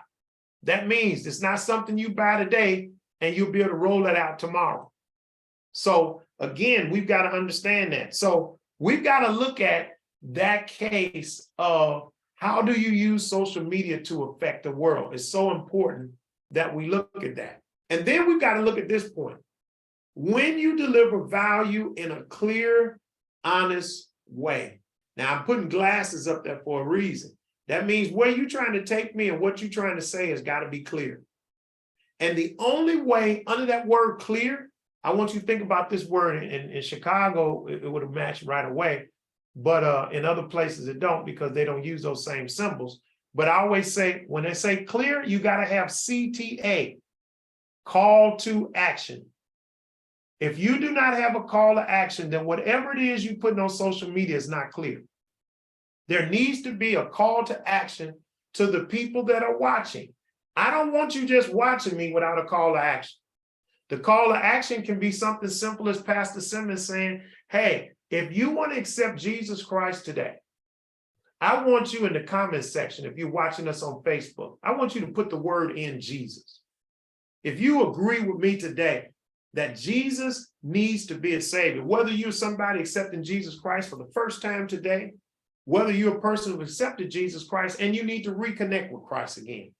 If today you want to start your foot off on the right step with Jesus Christ, I want you to put in the comments section, Jesus. That's a call to action. When you put a QR code up there and tell people, hey, here's how you can give to support our ministry. Or if you have a text thing that sends them information to how to give, everything online has to be delivered clear and in an honest way. I always say you can't bring that step and fetching stuff, and you can't be bringing people, around the bushes and all. You got to go straight into the point. Just like those glasses, they need to see clear that those are some trees in front of them. We can't take them through the bushes to the trees. So clear means a call to action, and clear means in an honest way. It's important that we understand that is a key point to why we're doing what we're doing. So what's the blueprint for success? The first thing is we need to come up with our goals and dreams. What are you trying to do? I can tell you my goals and dreams. My goals and dreams for the internet, being an internet-based ministry, is I want to reach all 192 countries in the world. All 192 countries in the world with the gospel of Jesus Christ. Now, let me tell you, in my digital strategy, I'm not there yet. There is software that I'm looking at right now that I'll be able to record my message in English, and it will literally, if I put it in there in English, will give a voice, an AI voice to that in another language. So I'll be able to line up my talking and video with the other language, AI language, in their language. So they'll be able to listen to me. If they don't understand English, they'll still be able to hear it and understand the message because it will be transcribed in their language. Well, again, that's something down the line. That software costs a few $100s. And right now, it doesn't make sense for me to go out and buy that, even if they send me a coupon to say 20% off. Because there's other things in my strategy that I need to accomplish first before I get to that point. But I need to put that in my mind. My digital strategy is to reach 192, all the countries of the world I want to reach. But then you got to have integrated communications. What's integrated communications? Integrated communications basically mean I've got to have the means to talk to them, but they also have to have the means to talk to me. That's what makes your digital strategy real. And we're going to talk about some of those things. We're going to talk about a couple of things you can use to help you build your integrated communications. Now, some of that stuff is cheap that you can start off with. But then I want to show you some things today. Also, we're going to talk about to help you build up to it, but I want you to put that into your digital strategy, not into your checkbook yet. I'm gonna just, when some of them things come up, I'm gonna start going, do. This is a warning. Do not spend any money today for this. I want you to know this. I want you to see this, and I want you to put it in your digital strategy, not in your church's budget yet. Because again, these things need to grow as your strategy grows. The worst thing in the world you can do is spend a bunch of money in the beginning for 2 or 3 people, and you working on your strategy at the same time. The next thing you do after your integrated communication, you start equipping the team. That team starts with first your digital team in your church. You start the process of recruiting people, sharing with them your digital strategy, then giving them roles and responsibilities to what they will be doing on this team, and then helping them, watch this, they'll bring you to the next step, the creativity and innovation. Because Pastor Simmons, all you need is the strategy. Once you get together with a team of people who understand what you're trying to do, they understand the YouTubes, the Facebooks, they understand the Instagrams and all those things. When you begin to share with them what your strategy is for them, those people on your team will then move to the next step, give you the creativity and the innovation to how to do that.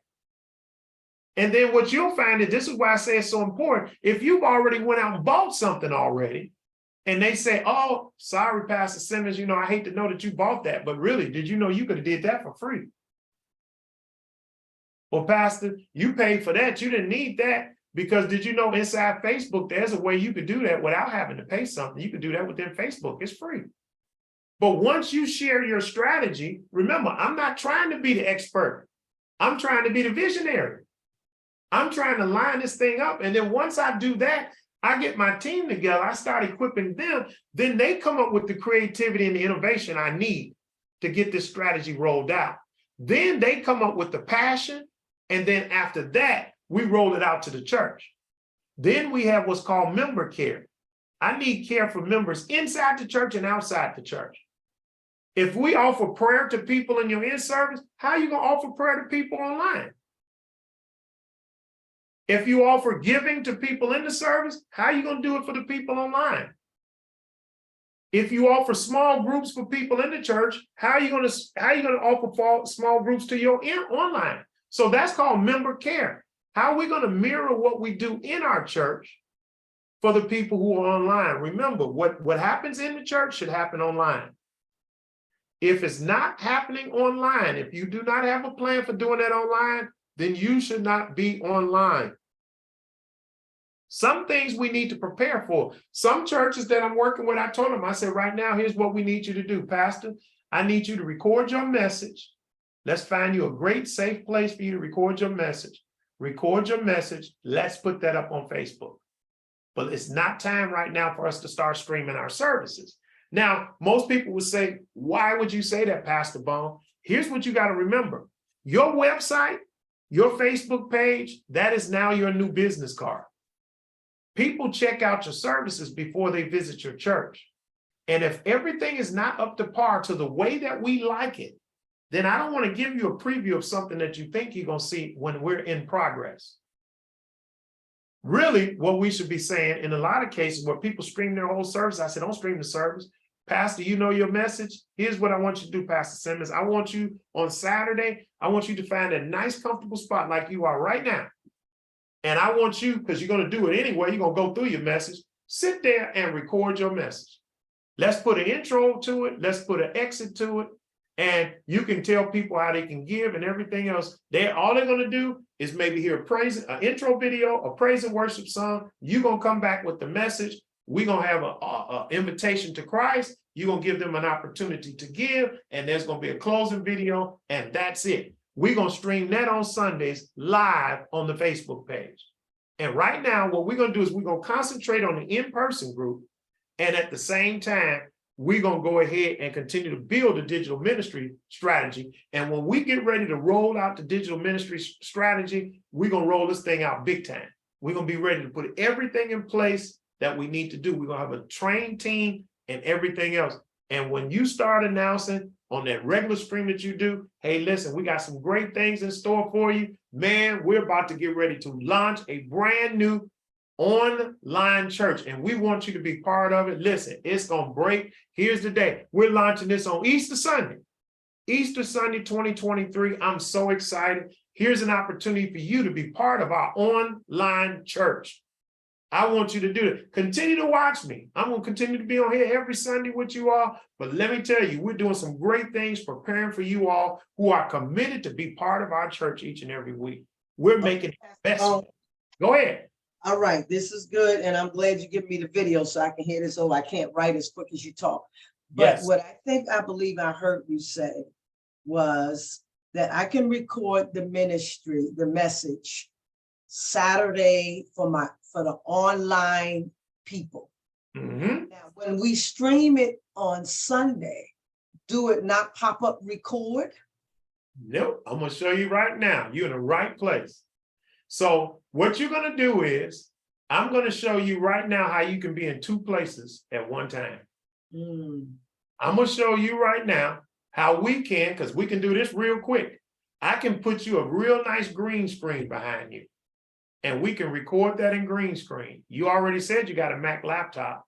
You can use what's called iMovie in the Mac laptop. Take the recorded message that we just did with the green screen. I can send you a virtual 4K background, and it will show like you sitting, if you want to say a city view, I got one with a city view. It looks like you're sitting in a high-rise loft with windows behind you and everything. And you're sitting there and you're doing your message. Or if you want to stand up, you can stand up and do your message. And if it's a video want to show, the 4K thing will show like a monitor is coming down out the wall, and it'll start the video from there. It'll go from on the screen to a full screen. When it's done, it'll come back to you, and it will be like you are doing a production, but you recorded it from home. When that's done, we can put that in this software I'm about to show you, and tell this software, I want this to run at 8 o'clock a.m., 10 o'clock a.m., 12 noon, 3 p.m., and 7 p.m. on our Facebook page. And if you got a group, you can say, we want to add it to this group, send it to this group, send it to our YouTube page live as well. And what'll happen is you'll get in your car and go to church, and you won't have to do anything, because it will be streaming that message on your page those 5 times live. Now you'll be able to tell people online, our services are streamed 5 times live every Sunday. So Pastor Bone, with that right there, I think it sounds like a backdrop that you would have.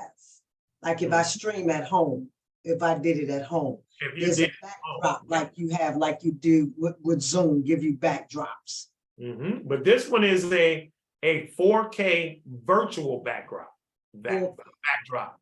It's a the number four, Pastor Bone? The highest, and Brother Mari, if I'm missing, please jump on and tell me. I know right now the highest recording level in cameras right now is 4K. It used to be HD. You know, we getting HD channels on there. Well, now TVs done went ahead of cameras.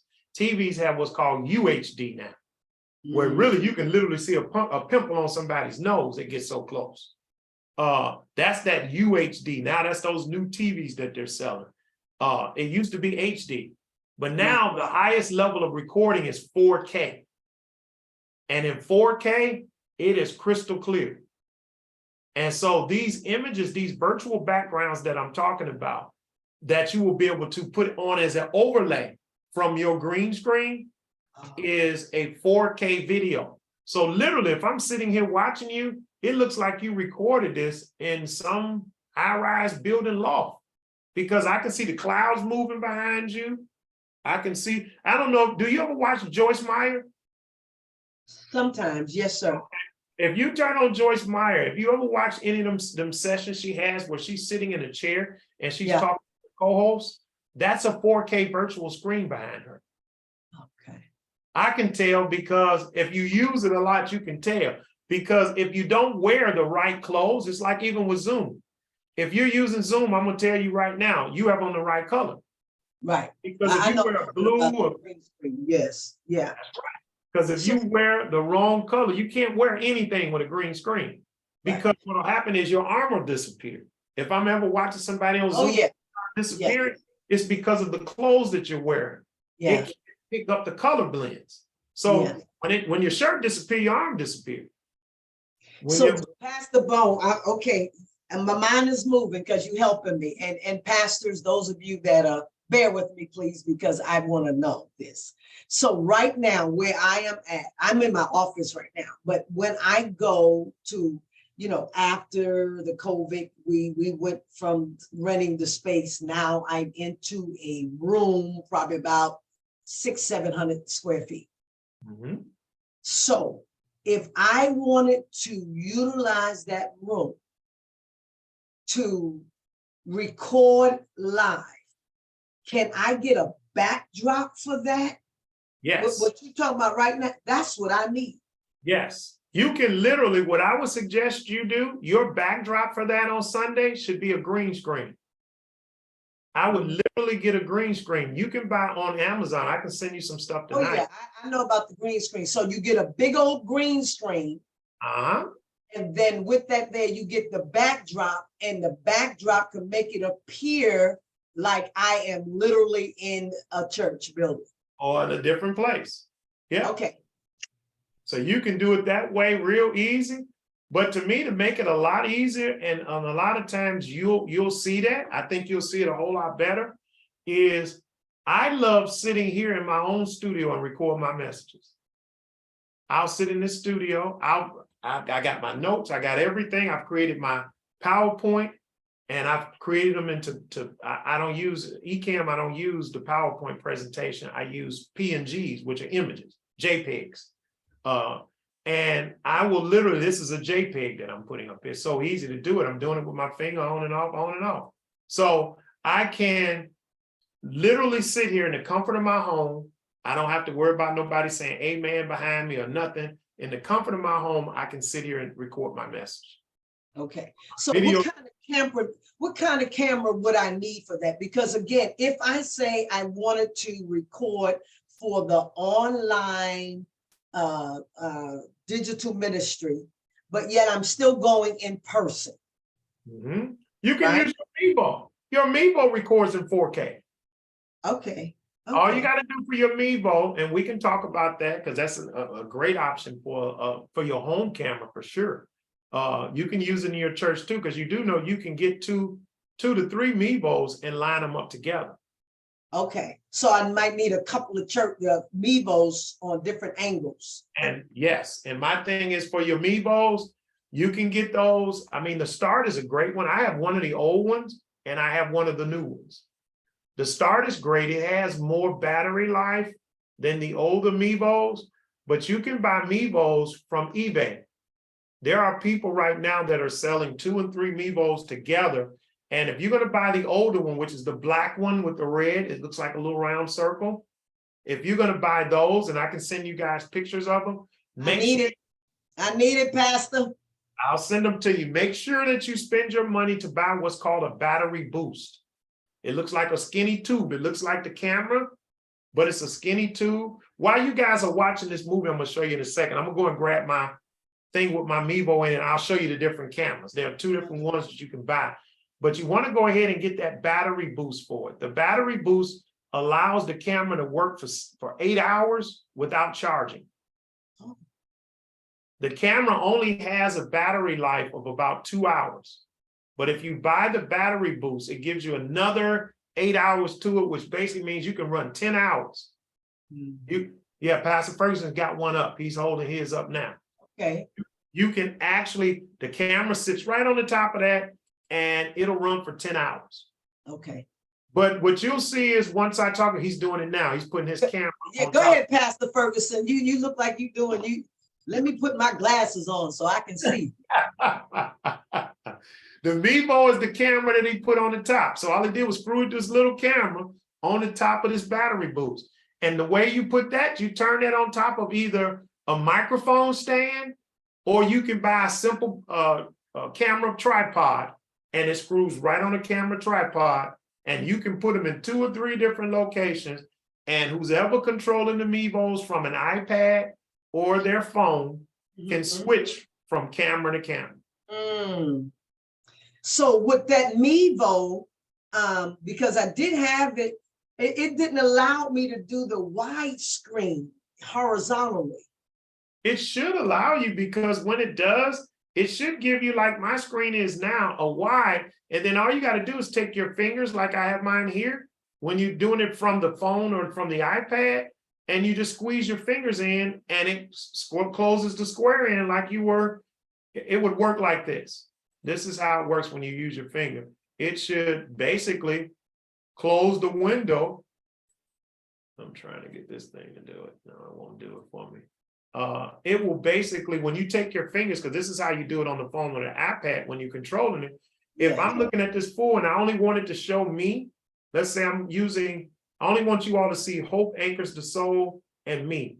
I can take my finger on my phone or the iPad device that I'm using to run it, squeeze my finger in, and as I squeeze it in, it's squeezing the view in, and the only thing you will see is me. And once you lock it, it stays there. Yeah, that wasn't my experience with that Mevo phone. So what time that you're gonna let me to know, because with that Mevo, we have put it aside. When it came this way, we had for my pulpit area, it just didn't go wide enough. And that's because too, the Mevo camera does not have a full function zoom focus for the camera. Gotta remember, it's a $300 camera, so you're not gonna get the kind of zoom. It doesn't even have a better. $95 for this camera. Yeah, it doesn't have a better zoom than your iPhone does. The iPhone camera has a better zoom than the Mevo. That's why I'm saying that Mevo camera, once you get to the place that you really gonna get your digital strategy together, you're gonna move away from the Mevo camera. You're gonna basically bring that Mevo camera home to do your personal recordings, to do what I'm about to show you here. That Mevo camera is gonna be the church's investment for the online community, for the message that you're gonna do. Okay. It's not really meant to be a Sunday service type camera. It's really meant for things like that. For the type of production that you're going to try to do for your church, once you roll out your digital strategy, you're not going to use the Mevo for that anyway. You're basically going to take that home.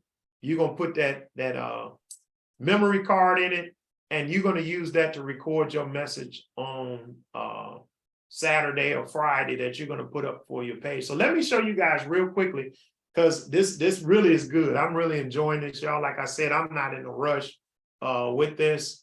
But again, I want to show you something called Live Pigeon. Live Pigeon allows you to be in 2 places at one time. I had an opportunity to become friends with the brother who's the CEO of this company. When I first saw this, this was originally made, this software was created for corporations. But he happened to be a Christian, and one of the guys that he showed it to started telling, man, look, you can use this for churches.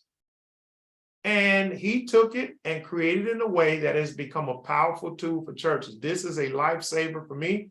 There is no way I can be in Chicago tomorrow and still be able to do what I do for digital ministry. Digital ministry to me, like I told you, God told me that's a ministry.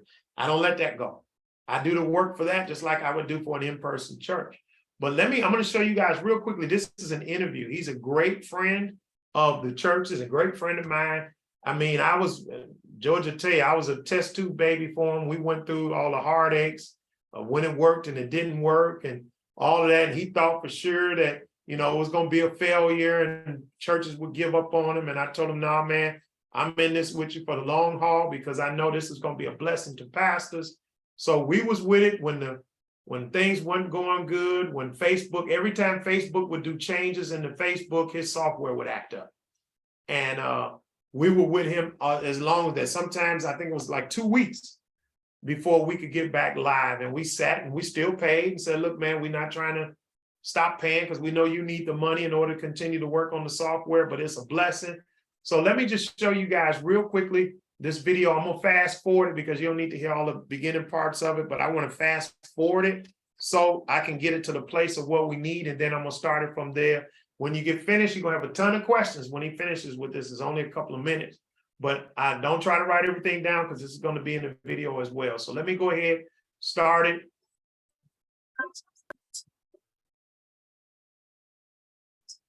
Just page to the consulting.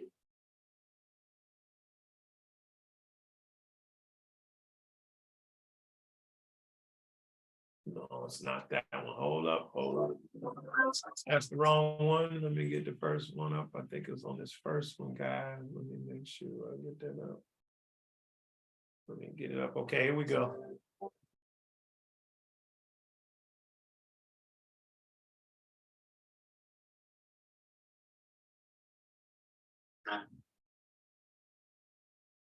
There were many opportunities. We were reaching great numbers in the beginning. We were at 7 productions, basically for Facebook and YouTube, which took 60 hours of my time. By the time he gets finished talking and we finish this conversation, here's what I want to tell you. We went from 7 to 21 with me not increasing not one more hour of time. So now I went from 7 to 21 produced shows in the same 60 hours. So I'm telling you, you want to really focus in these next few minutes. I want to introduce my friend Brandon from what I feel is one of the greatest products available for churches. It is called Live Pigeon. So let me bring Brandon in. Come on, Brandon. Hey, man, I'm so glad that you joined me tonight and with our pastor tonight. So let's talk a little bit about Live Pigeon. I don't want to steal all the thunder. It's been a blessing for my ministry and what we continue to do. But let's talk about Live Pigeon and how it can be a blessing for other churches as well. I look forward to it. Thank you so much, Glenn, for having me on today. I love hearing how pastors and churches and people in ministry are able to use this tool. And the fact what you just shared, that's the first time I'm hearing it. And it just puts a smile on my face to know that you're able to take advantage of that to help get your time back. Yes, it has been a blessing, man. So how Live Pigeon all came about was out of my own frustration. I actually own a video production company, and we've been doing video productions for businesses and just people all over the country. And what was interesting is we were going in, we were using like a free software at the time, but it was very like technical. It was hard to use, and it required 2 people to be on live at the same time.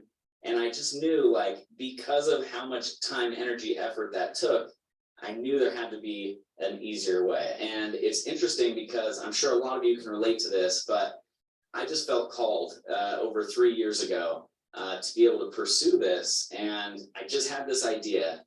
What if I could make a software that would make this whole thing simple, where then I wouldn't have to have my time locked up, you know, being able to actually push this content live. And it's interesting how that simple idea of is this possible? Could a software be able to free me up of that time? And so that's something that we set out over 3 years ago doing. And it's just been interesting because it was slow up front of just kind of getting the word out, but just being consistent, not understanding necessarily like what I was called to do. But, you know, you fast forward, just like Glenn talked about back in March, what happened earlier. So in November, we worked with our first church, and it was cool because they gave us the opportunity to help serve them. And so they had needs for their church, and our software wasn't able to do what they were looking for. And it's interesting to me that we looked at that and we decided to start developing tools specifically for this church. And that was back in November. So, you know, when March hit, we were already set up, prepared and everything for churches. And it's just been an interesting thing, not one that I don't think anyone could have anticipated. But I think that what's been interesting for me and what's been so touching is to hear these stories from pastors who they weren't even, like, going live wasn't even on their radar. They were just used to doing the Sunday service, and that was it. Or just doing things like live in person at, you know, in front of their congregation. And so this has allowed people to be able to, without having a lot of tech involved, you know, you can pull out your iPhone and shoot a video, and then through the software schedule when you want that to go live. That's where the beauty of the software comes in. And just like what Glenn was just talking about, how much time it's saved him. And again, we hear stories like this all the time, and it's been so fun to be able to help serve churches. One thing that we ended up doing is a lot of the people that we were serving before were a lot of businesses and internet entrepreneurs. And what was interesting is when COVID hit, we actually went back because we saw an increase in churches, and a lot of churches were like, they were hoping that it didn't cost as much as we were charging at the time. And so we went back because we saw an increase in numbers, that we actually went back, we looked at our numbers, and we decided, you know what, how can we best serve churches? And so instead of charging what we were, we ended up slashing our prices, and we're now at the $37 a month plan, which is actually, it's a win-win. One, churches can afford it, and number two, we're still able to provide the level of customer support and service that you might need when using LivePigeon. Well, I tell you, Brandon, I'm not an IT person, guys. Again, I know how to get on a computer. I know how to use Word, the basic things. I use it a lot for studying, for my sermons and teaching. But when we were pushed into COVID, I was responsible for a lot of that stuff. Again, I went from a guy talking to live people to a guy learning how to talk to a camera. Not having an audience in front of me, talking to a camera and watching numbers move and looking at a monitor. And when LivePigeon came to me, when I literally tell you guys that with a couple clicks from a mouse, I'm able to prepare my services to a point that on last Sunday was our first Sunday where we expanded from 1 service to 5 services. And last week, let me just tell you my insight numbers. Last week, our numbers went from about 600, 700 people to the insight numbers gave us about 7,000 people last week. And it's just so funny to be able to go back online to see people going on. And even sometimes I'm driving in my car. I was having dinner last night, Brandon, with my wife. Yesterday was my birthday. And we were having dinner, and the notification came on. And my wife looked at me and said, "Hey, how are you here with me? You're live again on Facebook." And to see myself on Facebook live while I'm sitting there having dinner with my wife is just an amazing, amazing thing. So, Brendan, tell them a little bit about the simplicity of it, because I know I can say it, and I'm not an IT guy. Again, I've never been in video, guys. I've got a camera, but if you ask me how to use it other than taking a picture, all of the other stuff, I don't know. But this has just been a great, great role for us. But let's talk a little bit about LivePigeon. What, you know, how many different formats? I know I'm using Facebook and YouTube now, but I know there are options where for a lot of you guys, if you're using other things, you can actually stream there too as well. Yeah, you bet. Great question. And what's interesting is we're integrated with Facebook, and we're integrated with YouTube. And what's nice about both of those is those are the most popular places to go live. And I'm almost positive that, you know, you have members of your congregation who are already hanging out on Facebook. And what's really nice is when we start talking about strategy, which I think is what we're starting to go into right now, thinking about how you can use a tool like this to be live on Facebook, and how easy it is to say, if you felt something today, I want to encourage you to share that with a friend or family member. And the nice thing is, because they're right there where all their friends and family hang out, that actually helps them to be missionaries for your church and for the message that you're getting out there. And it's so much easier for them to be able to share that.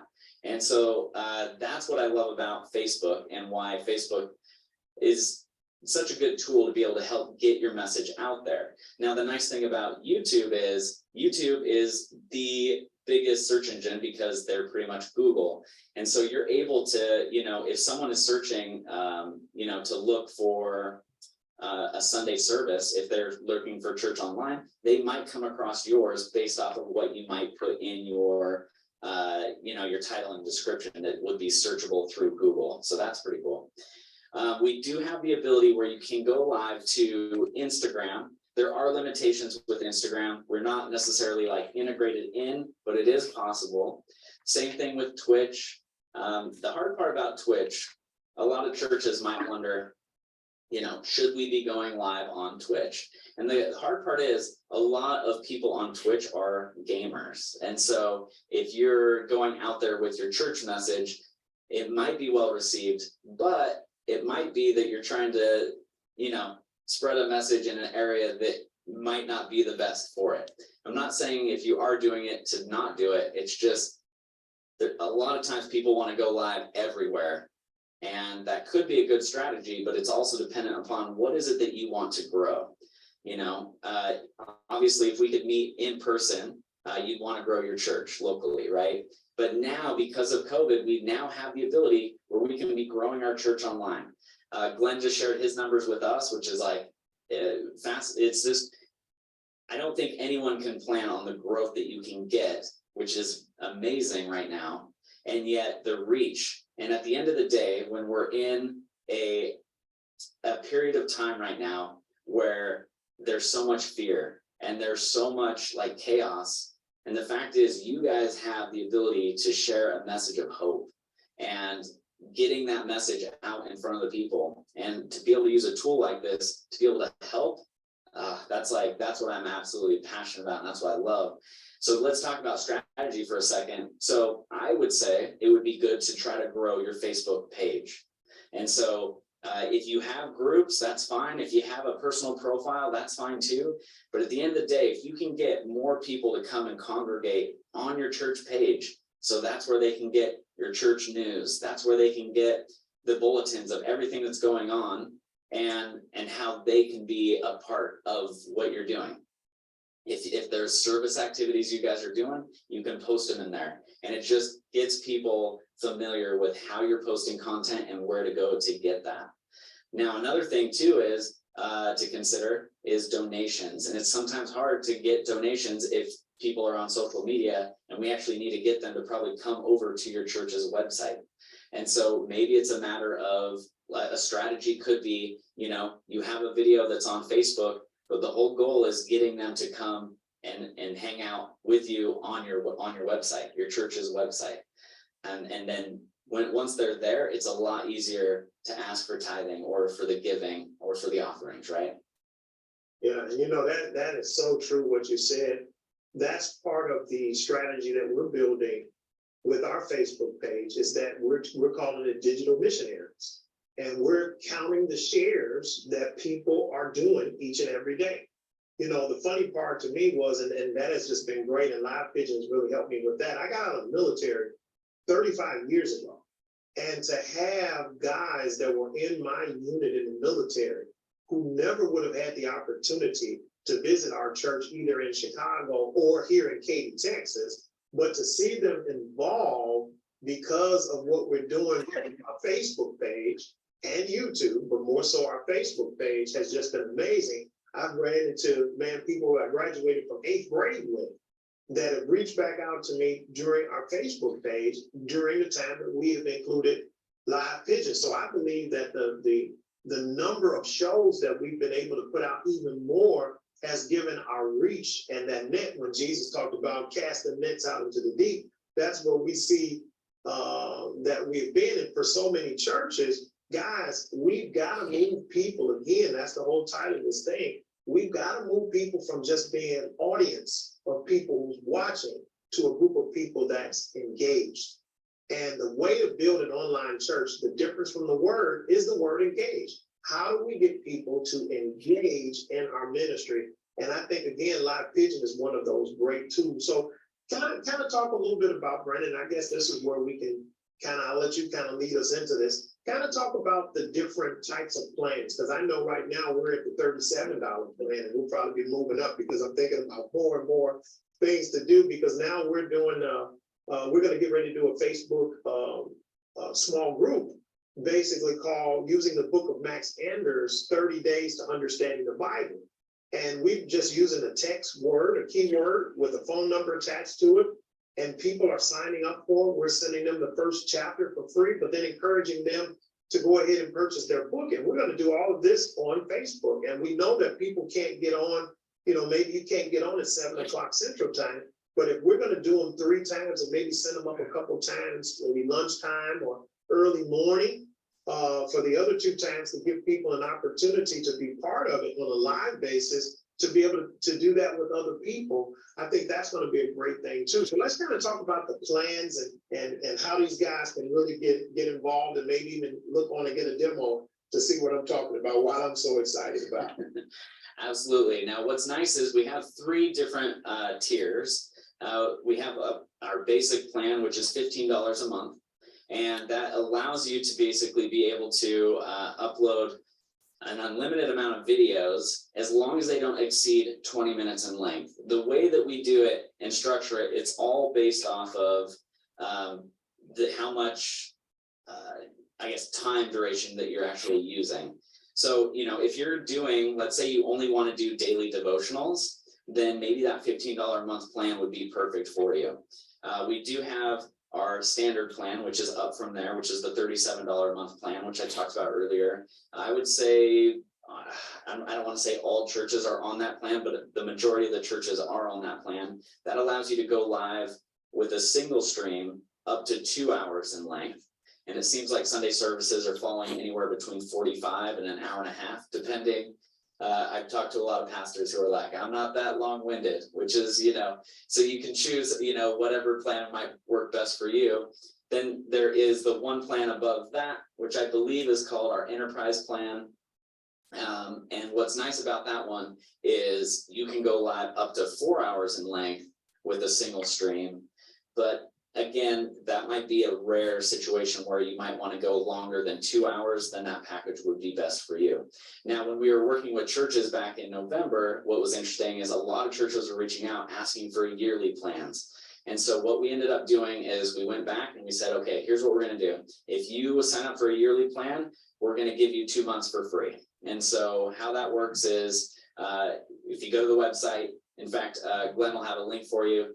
When you go there, you just slide, there's a little slider that you can do, and then you can sign up for the yearly plan. Now, the nice thing is when you're a yearly member, there's some other things that you'll get as well.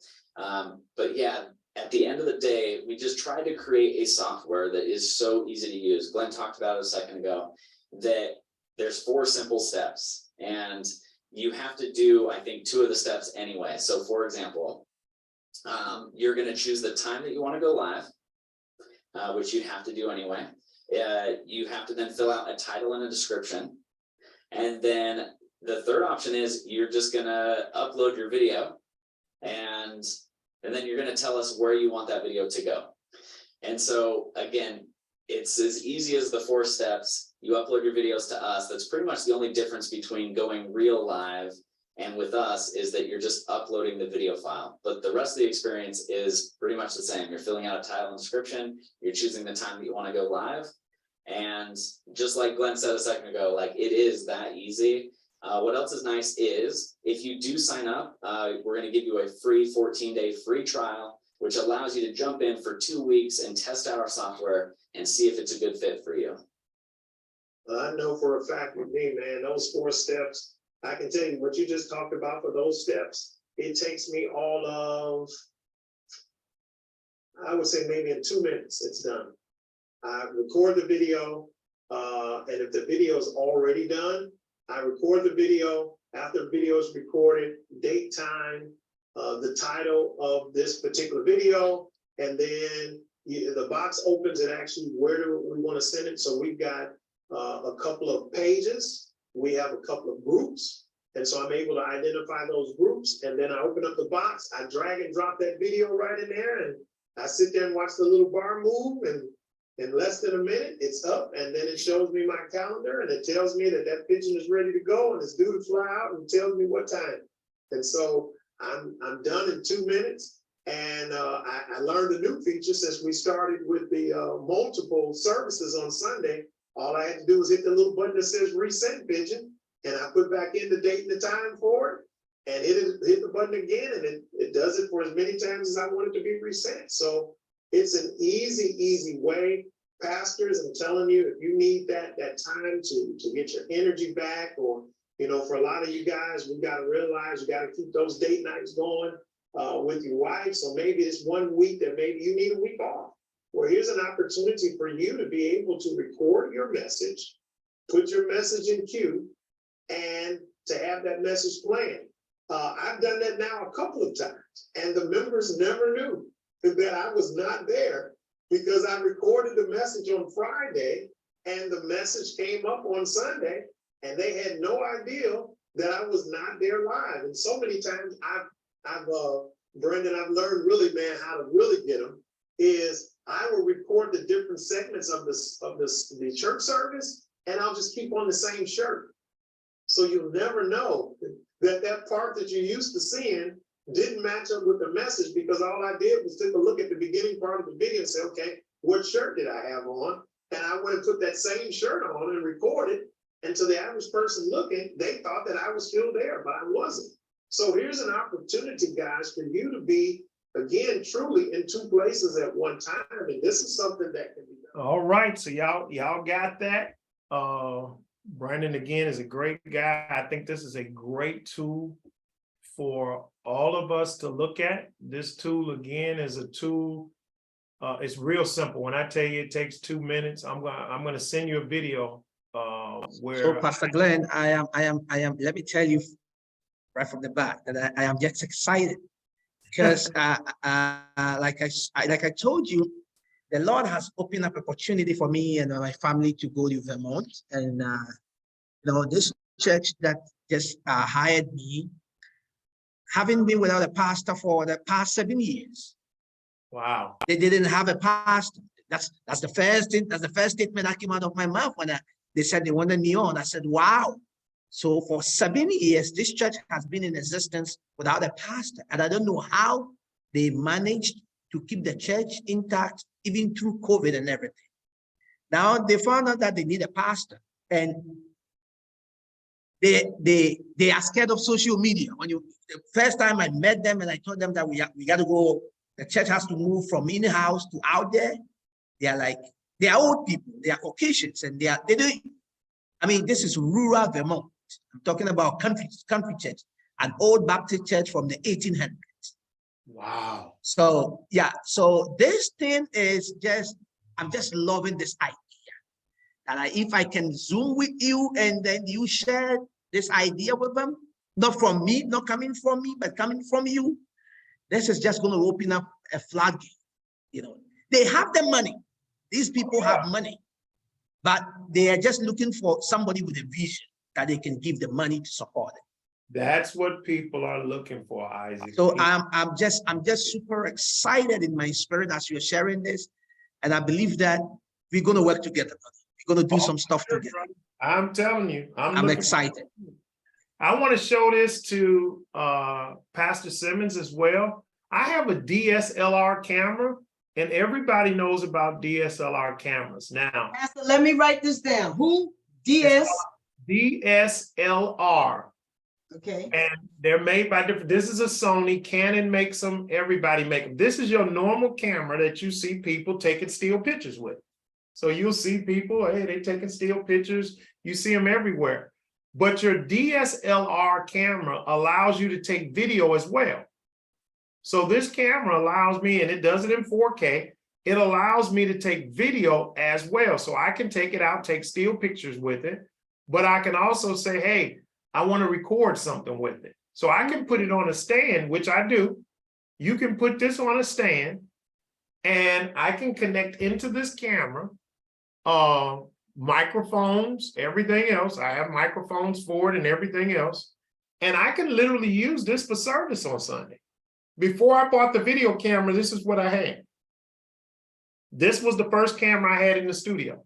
It was on a tripod, exactly where this other camera is. And because I have the longer lens, this longer lens allowed me to draw into myself just like you would with a regular camera. So this is another option to what a lot of churches are using, DSLR cameras. Okay. And the kind you want to look at before you buy anything again, hey, reach out to me. Don't buy nothing and then say, hey, Pastor Bone, look what I bought. Because may be too late. Well, 'Cause Pastor when you Bone, tell I'm gonna me- tell you this right now, I don't waste money. I can be cheap. Somebody might call me cheap because I don't just go out. I'm not one of those that, I'm not reactive. I'm a little bit more proactive. Amen.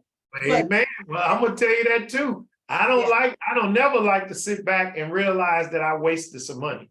It burns me That up. hurts me more than anything. When I realize, I'm one of those ones that before I make that decision to pull that trigger, I got to make sure that every step fits because I got to be comfortable with my purchase. Okay. And this DSLR camera here, this is a Sony A7 II, Model 2, A7 II. This camera right now is probably, with all of the supplies and everything I have for it, it's about $1,800. It's probably valued now. There is a brand new A7, and it's the A7 III.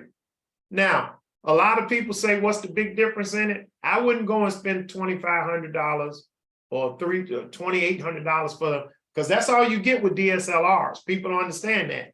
This lens is separate. This lens costs $700. When you go and buy, if you go today and look on there and say, oh, Pastor Bone said $1,800, $1,900, that camera says $787. That's just the body. When you buy, let me show you real quickly what happens with this. When you get and buy the camera, and it comes in the box, this is what you get. This is called the body. That's what this is called, the camera body.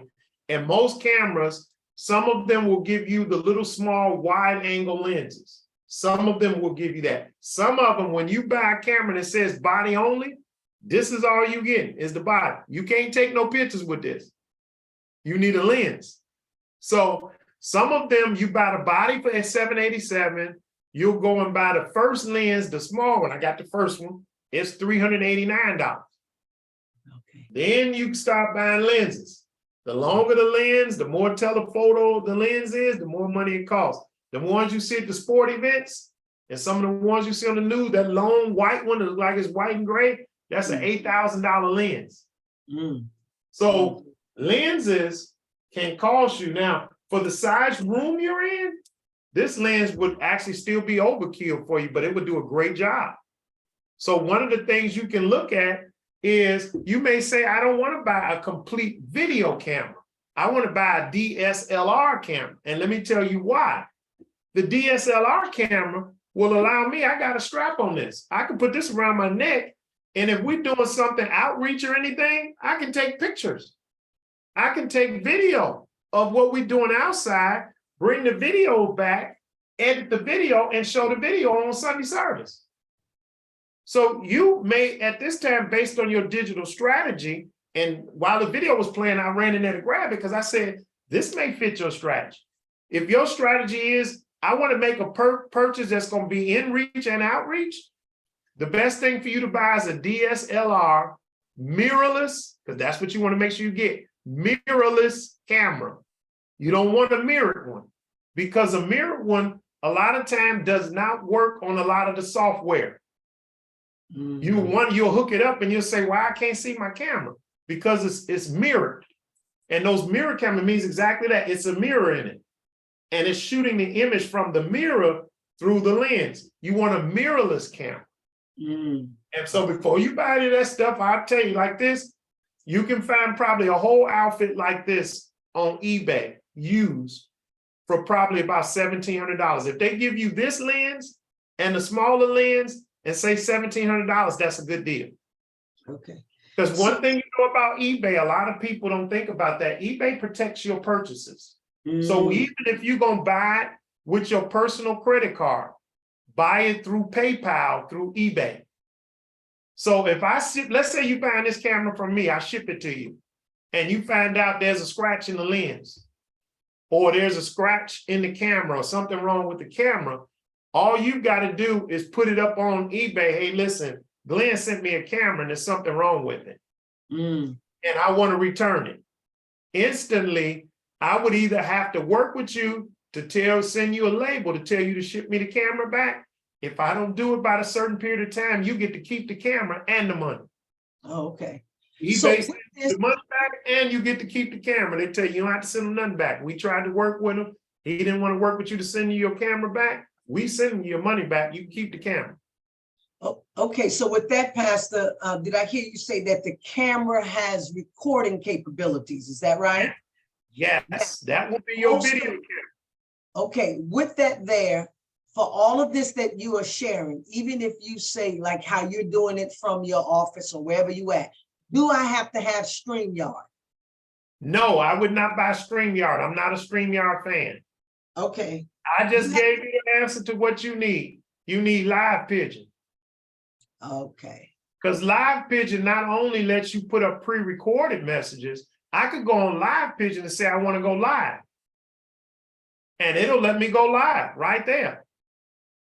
So I could literally go live, or I could pre-record a video and say, I want that to go live. Tonight at 7 o'clock, I got our Bible class goes live. okay. So with that there then, so whenever I record a video from the camera, I have to upload it. Is that right? Yes, the process would be the file is saved on your computer. You will log into Live Pigeon. You have a login and a password. As soon as you log into Live Pigeon, it's going to ask you, who do you want to connect to across the top of the bars? I'll send you guys a video. You'll see it. It'll say Facebook, YouTube, Instagram. And what you do is you click on them. I click on Facebook. It automatically, when you set it up, it has you to find your pages. So whatever pages you're an administrator on, Live Pigeon automatically connects to those pages.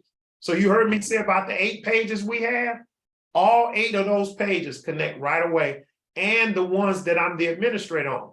So I have some group pages. Those group pages automatically connect. And then it says, okay, what do you want to do? You want to schedule, you want to go live, and I say, okay, I want to schedule. So you click schedule. The next thing it has, it takes you to the next window. It tells you to type in a description. So if I'm doing tomorrow's, I would type in the description, Good Seed Online dash dare to be great, week number 2, dare to serve. That's going to show up on the description of Facebook when it pops up.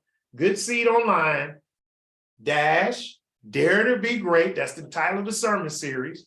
Week 2, dare to serve. And it would automatically show that. Then it asks you to repeat that underneath. So I would copy what I just typed in the top line, paste it in the bottom line. Now, if I'm using some music or something on there that Facebook may flag, we always got to put on there, we do not own the rights to this music. You type that second line on the description, and then you text next. Now it's going to ask you, where do you want to send this video to? What Facebook pages, what groups, what YouTube page you want to send it to. My YouTube page will automatically set up in there because when I say sign on YouTube, I only have one page. So the YouTube page will be there. And then all I do is click down a pull down window, which pages I want it to go on. The first one it always asks me, you want this to go on your personal page? Yes. I want this to go on the Good Seed page. I want this to go on the PD Uganda page. I want this to go on, the only one I don't send it to every week is the Pastor Support Solutions page. I don't send it to the pastors. The pastors don't need to hear my sermon every week. So I don't send it to that page. I send it to my personal groups because those are individuals as well. So I send it to the Good Seed Ministries group page, and I think it's the Token of Love. And then once you go to the next one's page, is called Incubator. That's where you drag and drop the video. So it's on my page. I just drag it and drop it in the incubator, and you watch it start to upload the video. When it's completed, it shows you on there. Your video is scheduled to go to all of these pages at this time tomorrow. so I have to, Pastor, I'm sorry, but you saying a lot, but you're gonna send this video within 48 hours, right? Yes, sir. Within. Okay, so with that there, so do the video have to be uploaded on a laptop? I can upload it on any of my devices? Any devices. And I can upload the videos on my cell phone. I can log into Live Pigeon from my cell phone. As long as that video is on my phone, I can upload that video from my phone to Live Pigeon from my cell phone. Even any kind of phone, okay. And as long as if that file is in an MP4, I've actually uploaded MOVs because that's the what you get from Max is MOVs. And you upload it directly to there, you'll see a screenshot of that video. It tells you how long that video is. I'll click it sometime to test it, to play it, to make sure everything's going okay. And then it goes from there. It literally takes you 2 minutes to do it from the start. You're gonna And hear from me offline much this week. Okay, well, let's do it. So that's one. I want you guys to have that. Pastor Simmons, this is just a joke. It can only be taken from an iPhone, not an Android. So you need to just upgrade. Hey, guess what, Pastor? I got both. Hey, hey. She converted. She converted. So that's the first one. That's the first one. It's live pitching. I want to show you another one because we're going to talk about a couple more things for sure. But you heard me say last week the importance of ministry, and we showed that when I showed you. Let me see if I can go back to that slide. Not this one. Not this one. This one. I talked about the fact of member care, and we talked about that fact of integrated communications. Integrated communications is so important. And the reason being is I said to you all, anything we do in our strategy has to have a CTA, call to action. There also has to be a scenario where people can respond. I don't care what you're doing. The only thing most of us want people to respond to, especially as pastors and leaders, we want them to respond to what we preach. But responses need to be happening all the time. Everything that I put out, I need to hear a response from people saying they with it or they're not. That's called a buy-in. And so communication is important in your church. Whether you're rolling something out new, whether you're trying to get people to go to a web page or whatever. So whether I'm doing it in church or out of church, there needs to be a point of communication. So I'm going to show you another thing. We started with this one. Again, I think this is a great one to start with in your communication realm, but I'm gonna talk to you about something else before we get off of there, because there is a way to integrate all of these things together into one thing, but communication is a real easy way to do it. Think about if you had communications for your first time guests, and the communication with them could be something simple as getting that first impression card that you heard me talk about. Or maybe getting a connection card. I'm sure you guys have heard of connection cards, where people fill out their name, address, phone number. They let you know whether or not they're married. Different things that we want to know from people. So I'm sure you guys have talked about connection cards. I got another workshop I'm working on called The Power of the Connection Card, because I think a lot of people don't understand the power of the connection card. And I've had that opportunity of working with churches for years, and actually even to be able to create some strategies and some systems for some large churches to help them understand the power of the connection card. And so a lot of the stuff that I worked on, I realized some of those things are workshops that I'm going to just be creating for us to do. And those things are going to be all part of our pastors cohort. So you guys will be hearing about that. But I want to share with you something else. I want to share with you another one. When I start talking about getting basic communications, I want you to think about all of the aspects of your church and the different ways that we need to communicate with people. How about visitors, guests who come to our church? How about new members who join the church? How about your regular leaders, if you want to share with them materials and information, maybe for an upcoming class or workshop that you have? How about if you're out in the community and you're talking to people in the community and you want them to reach out to you because there's some things you want to be able to give them from your church? I want to show you another aspect. This was something I started using this about 4 years ago. I still use it today with it because I still believe that this is a powerful tool to use. There's so many people I know who have got this tool, but again, this tool has many purposes to it. Again, it should be part of your digital strategy. It is an onboarding of communication. So let me set this one up real quickly. This one's entitled Text in Church. Text in Church, TEXTIN, church. This one right here is another one. I had an opportunity to become friends with the CEO with this company when they first started. And again, I want to share with you this one as well with this one. So again, now remember guys, with all of these, I'm going to give you some links. You heard Brendan talked about it. I'm going to give you some links as well. I don't know if I put them in the workbook itself, so I don't know if you look through all your pages in the workbook, but I'm going to make sure I send that to you in an email. So all of the links for these products is going to be in this next email that I'm going to be sending to you, so you'll be able to go directly to them. But let me give you Text in Church and show you Text in Church. This is another great tool. I still use it today as part of my digital ministry strategy, even though I have moved into which I consider to be the Cadillac of all communications, which is called an app. An app. Right now, I'm going to talk to you about an app a little bit, but right now, don't worry about an app right now, because again, we've got to get our digital ministry strategy together to talk about an app, and we're going to talk about that at the end. Again, I want you to do the demo and go through it to talk about the app, because again, you need to know about it to add it in your digital strategy. But again, it may be something financially that you don't have to worry about purchasing right away, because you can probably do something like Text in Church right now, which can kind of help you get started. Because again, Text in Church is something that is not contractually. You can start this and go month to month if you want to with Text in Church. So let me show you Text in Church real quick.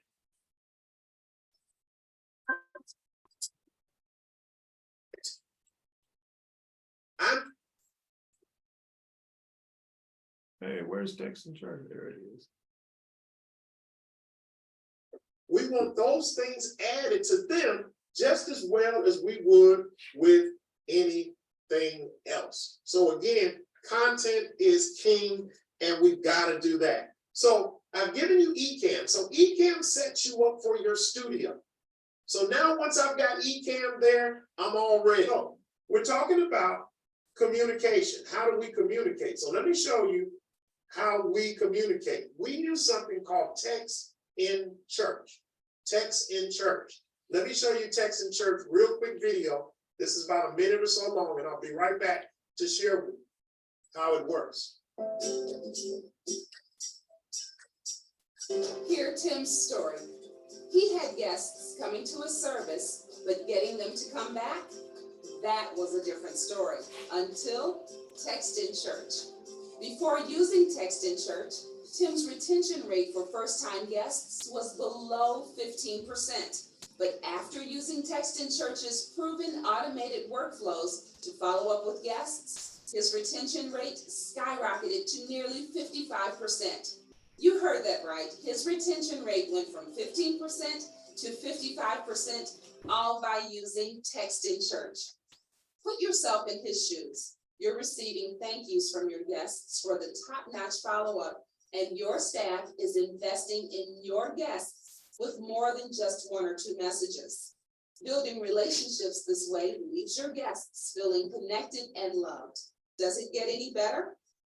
Chris from the church at Lake Forest had the same experience since implementing Text in Church. He has seen a surge in guest retention plus a 27% increase in overall attendance. But numbers aren't the only thing that matters. Carol Fisher from Kirkwood United Methodist Church can attest to that. Her people feel connected and important. One of her guests said her church has the best follow-up of any church they've ever been to.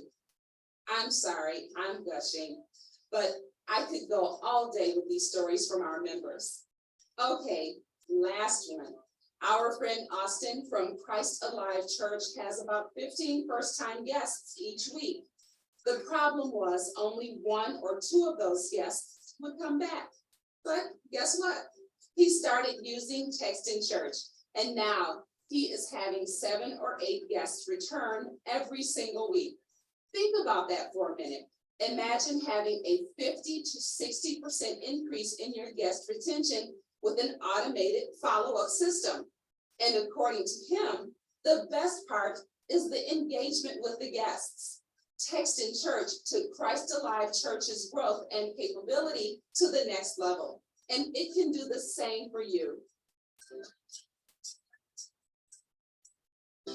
So what is Text in Church? We began using Text in Church 3 years ago. Text in Church is a text-based communication product that allows you and gives you access to unlimited keywords. So let me give you an example. Let's say you're doing in-person church and you have a guest. Now, remember, we don't use the word visitor. Visitor is a cuss word.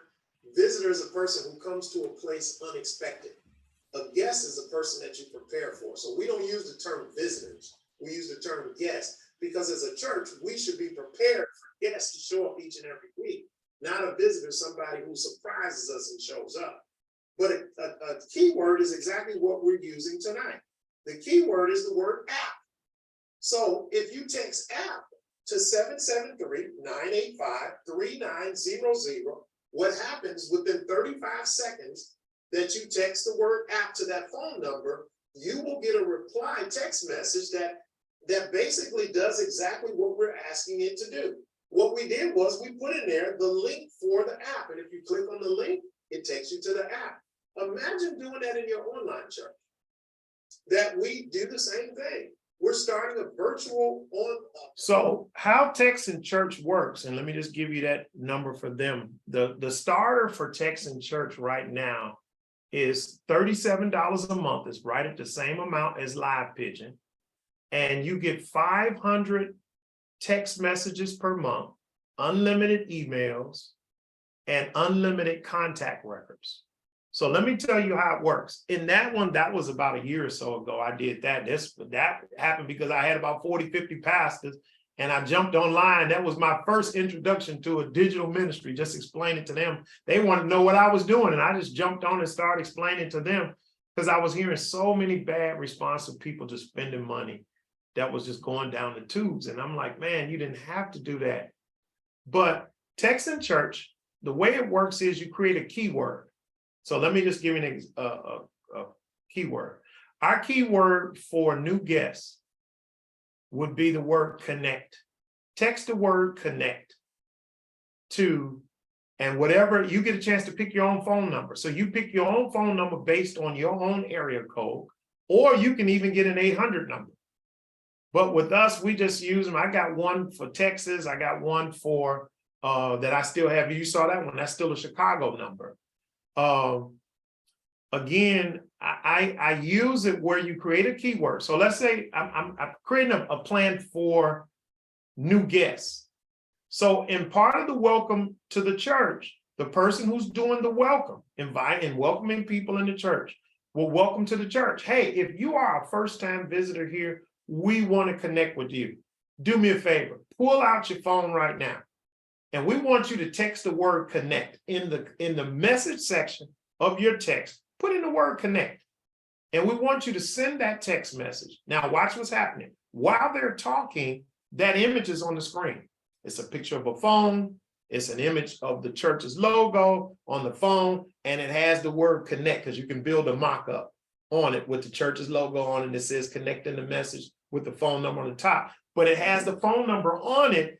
And it says text that message. Within 35 seconds of the time they text that message, it's a thank you message.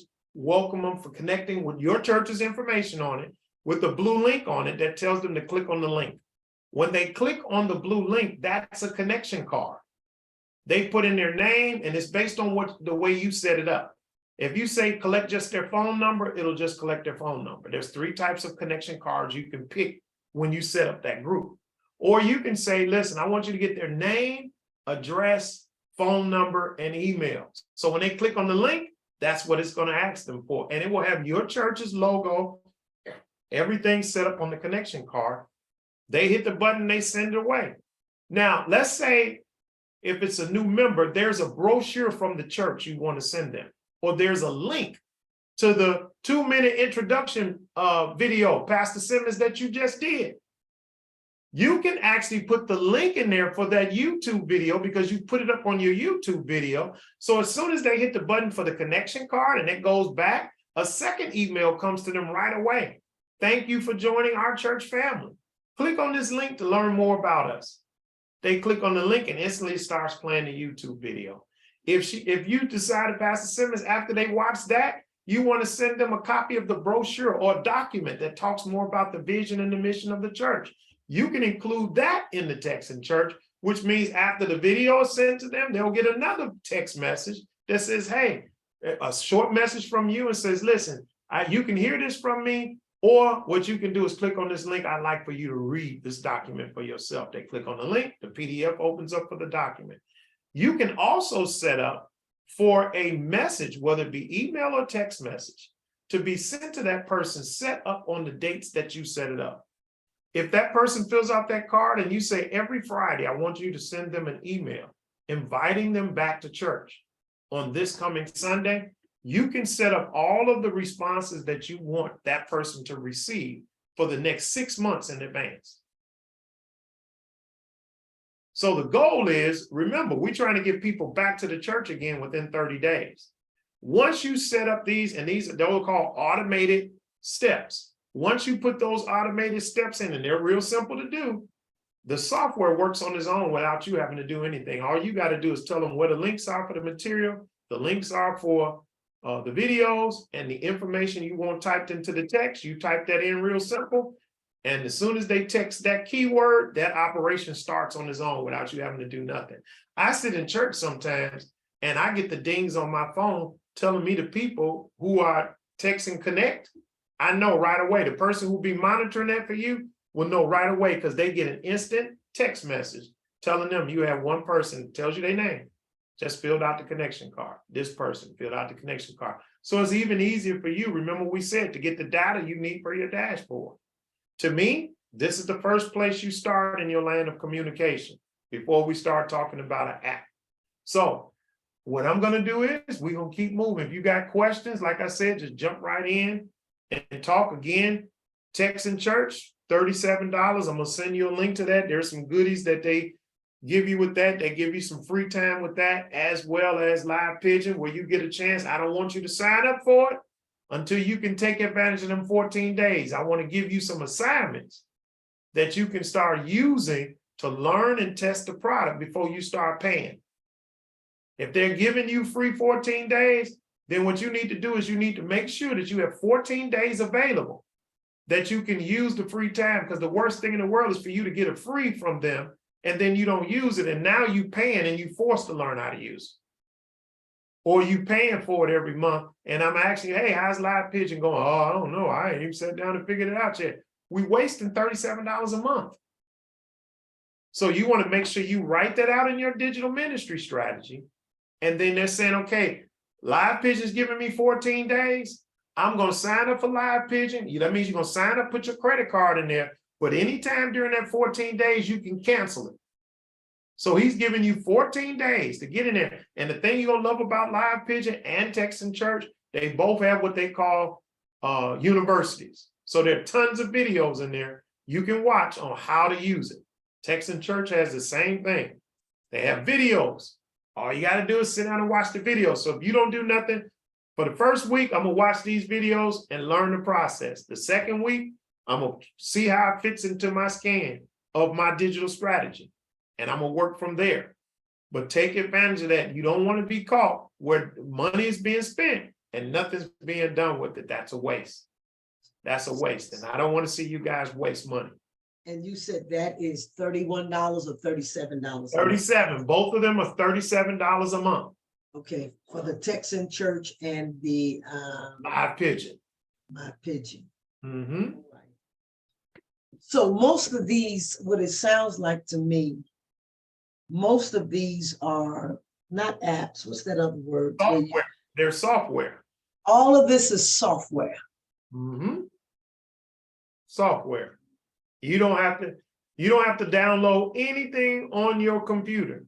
You basically go to a website, you sign in, you start using it. It's online software.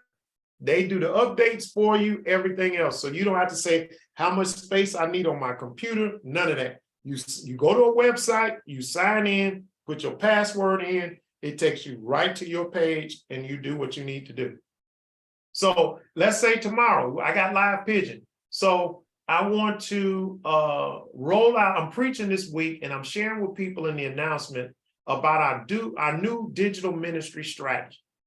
So what I'm going to do is I want to use Text in Church to get people's opinion and to give them a full copy of the document, or what we call the pitch deck of the slides that I put on the screen to talk about our digital ministry strategy. Well, what I'm going to do is I'm going to go into the Texan Church site and I'm going to create a new group with a new keyword called digital ministry.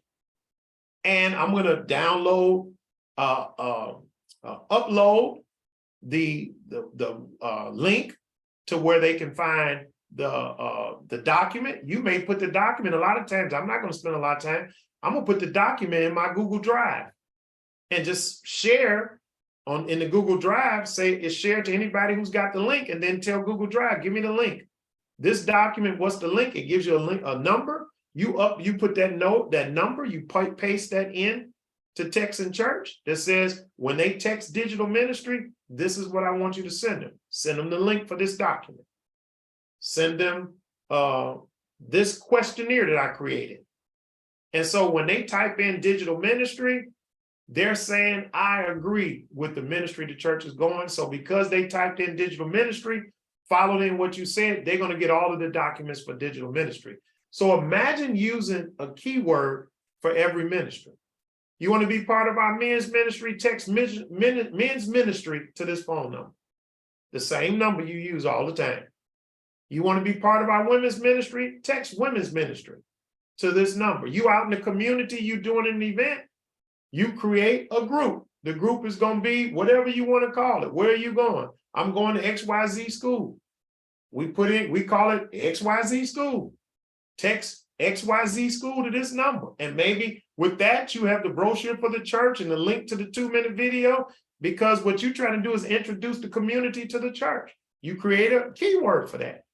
For your $37 a month, you can create thousands, as many keywords you want to create.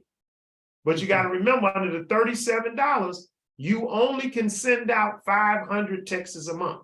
Unlimited emails, but only 500 texts a month. Now you can spend, I think it's like $10 to buy 500 more text messages. It's not a lot of money. So if you got a big campaign going on and you want to send out, let's say your contact list is 2,000 people, and you got something going on in the community that you want to send out to all of these people that's in your Texan Church database, it'll probably cost you maybe an extra $20 that month to be able to send out 2,000 texts, because you got to buy extra 1,500. But I can do that from a month to month. I don't have to. Oh yeah, you can just purchase that one time. You just jump on there and say, hey, this month I want to purchase 1,500 new text messages. You pay that price right there. You pay it through your own account with a credit card, and instantly you'll see them extra text messages in your account. But most people, like I said, for the $37, you always start with the low one, work that. And here's what I always say, make the people make you spend more money. Make the people make you spend more money. Make the opportunity comes in. Because here's the thing, your digital ministry has to be underwritten by something. Once you write out your digital ministry, you're going to figure out what the cost is. I have a cost every month for my digital ministry to run. Well, there's some people that's on all the time, and they'll send me money and say, hey man, I want to support that. I'm gonna send you money. I'm gonna give money into that each month, because we understand the power of what we're doing. They're digital missionaries, and they say, look, man, I know what the cost is every month. You paying for all these applications. You paid for this hardware. We paying for this internet. We have to continue to make things better. Now that I'm doing ministry in Pakistan, I had to add that to my digital ministry. Well, we all know this Skype. Originally, Skype is free. But once you start calling to other countries and places like that, you have to spend more money for that. So if I'm going to do Pakistan every week, I have to purchase minutes through Skype. Because when I go on, and you know that yourself, Pastor Simmons, because you're in Pakistan. When I go on to do a Bible class in Pakistan, salvation is free, but ministry costs. I tell people that all the time. Yes. Give out salvation, it's free. But to do ministry, there's a cost to it. Yes. And when I went on the first time, I didn't know what that was. Matter of fact, I had never used Skype before. I had to learn about Skype through Ecamm. because Ecamm only accepts Skype in. There's other phone like WhatsApp and all. I can't use WhatsApp and Ecamm. Skype is the only one that Ecamm is adjusted to. So when I used it the first time, it wasn't no problem because I was on there a few minutes. But they instantly sent me a message and said, hey, we let you try it out as a trial. But if you're going to be doing this on a regular basis, it's going to cost you $9 a month for 600 minutes. Well, 600 minutes, if I do that every week and we're on 30 minutes, that'll work. But even the case is, I got to start saying, okay, if I'm going to increase Pakistan to a weekly Bible class, now I've got to add money to my digital strategy. And the more you try to grow your digital strategy, no, it's nowhere near running a church because we don't know gas bill, light bill, insurance, none of that. But there's a cost to do digital ministry. And so when you roll it out to the church, you've got to let people know, hey, this is missions to us. When you give to missions, we have our church in Chicago. I have people that watch online that'll send in a donation. But the whole idea is we've got to let people know this is our church's mission. This is All what right, we Pastor Bone, I gotta run, so I'll talk to you guys sometime soon. Oh, for sure. We're going to leave it. I'm thinking right now we're where we are. So we're going to leave it where we at because we're right at 4 o'clock. And like I Okay. said, guys, this does not end. This does not end. I put that in there when we market the class as 3 hours, but it's never been 3 hours. And All again, right. I'm not stopping today to say, hey, it's the end. I'm going to send you guys another email with the video for this in and everything else and try to see, hey, do you guys want to try to get together before we move to the Catalyst class? And All right. there's still a few more things I want to share with you guys, but I want you to jump into the book real quickly. So let me just take, because I know you got to jump off. I want you to really look at page 18 and 19 in the workbook, because it's going to help you with those 8 steps you need to grow and to build your online church strategy. So I really want you to look at 18 and 19. And I want you to start writing out your church strategy. Now I'm going to send you an email. I want you to reply to my email. Send me your church strategy. Send me the strategy that you put together for your church. Just kind of send me some ideas of things you want to do and let me look at it. And then hopefully, guys, if we can jump back on next Saturday, if everybody's okay, just I'm let good. me know. We'll jump back on next Saturday for sure. Thank you. All right. Okay. And then what I'll do is I'm going to send you guys some stuff for branding and those videos and all of that if you're looking to try to do some of that stuff to kind of give you an idea what the prices are. So I'll let you know about that as well in the email. All right. When will we get this email, Pastor? I say for sure, give me until Monday to Okay. do it, because I gotta fly out early tomorrow morning. I'm up at 3 in the morning to head to Chicago, and I come right back tomorrow night at 9. So give me a chance to get back Monday to get settled. So you'll get it probably around 6 or 7 p.m. Central Time. So that'll be 4 o'clock your time on Monday. All right. I look forward. Thank you so much. And reach out to me. Y'all got my phone number. Call me on WhatsApp, Pastor Mara, if you need to, and we'll finish the conversation. But again, next Saturday at 1 o'clock, I'll see you guys. Okay. All right. Okay. God See you. bless. Bye-bye. Bye-bye.